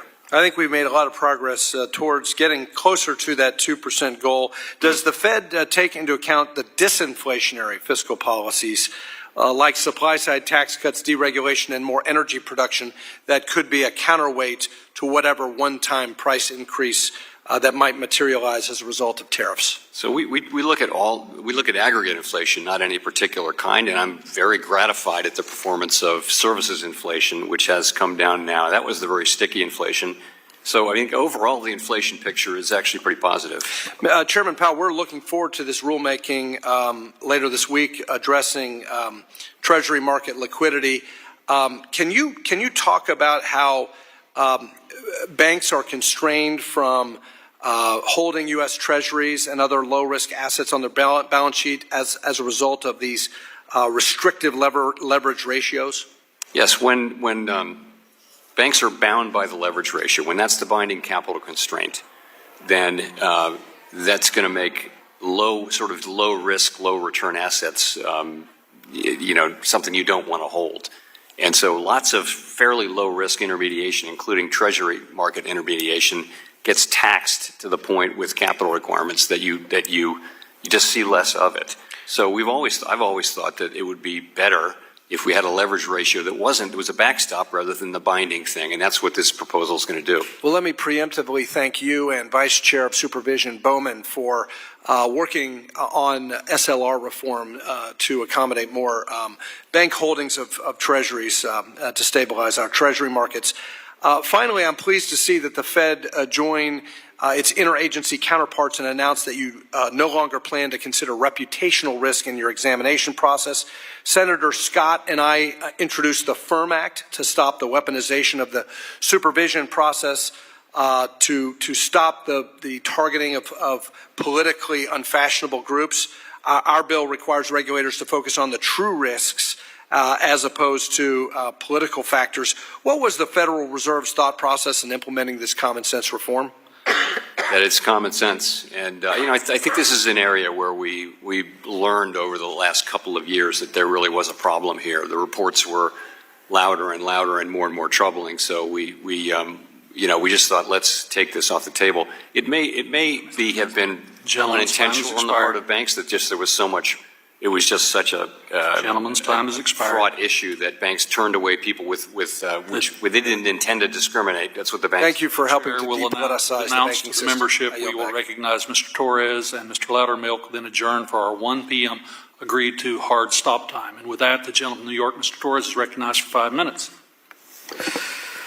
Thank you. Chair Powell, you spoke about elevated uncertainty and declining sentiment in the U.S. economy. Do you believe, as I do, that the economy would be in a better position but for the elevated uncertainty and declining sentiment created by the Trump tariffs? I don't want to be criticizing policies. I will say uncertainty has... Is it fair to say that the policy created uncertainty?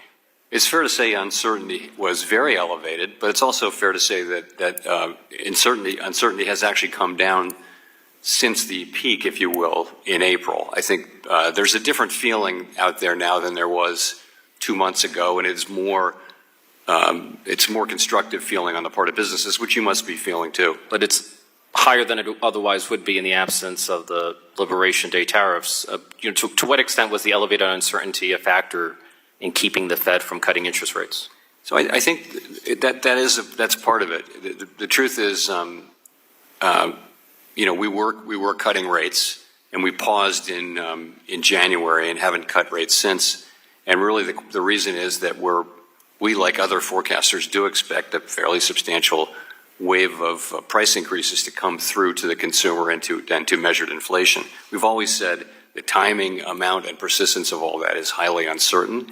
I think we hadn't expected to see it until now. We now begin to think it is time for us to be seeing that. And if we don't see it, that will matter.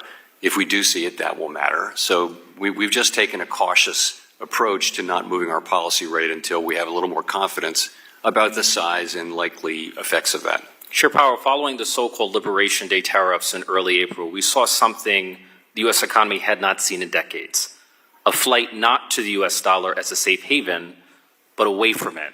And since President Trump's inauguration, the U.S. dollar index has fallen by nearly 10%, marking the worst first-half performance for the dollar since 1986. At the same time, Japan, America's largest sovereign creditor, just saw the worst 20-year Japanese government bond auction since the 1980s, raising fears that it could reduce its holdings of U.S. treasuries. Given these developments, do you believe, as I do, that the U.S. may be transitioning from a period of dollar dominance to a period of dollar decline? Well, let me say, the Fed does not have responsibility for the dollar. That's really the Treasury. But I'm asking for your analysis. I wouldn't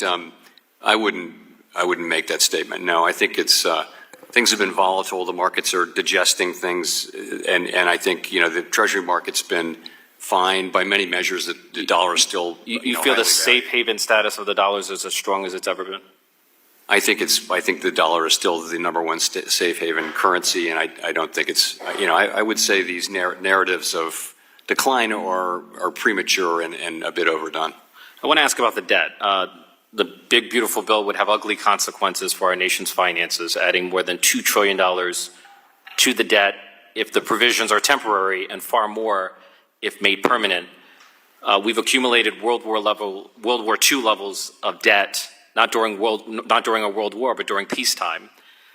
Interest payments on the debt have become the largest item in the federal budget after Social Security, surpassing Medicaid, Medicare, and military defense. To what extent is the U.S. at risk of entering a debt spiral in which rising interest costs lead to ever larger deficits, which in turn lead to ever larger interest costs?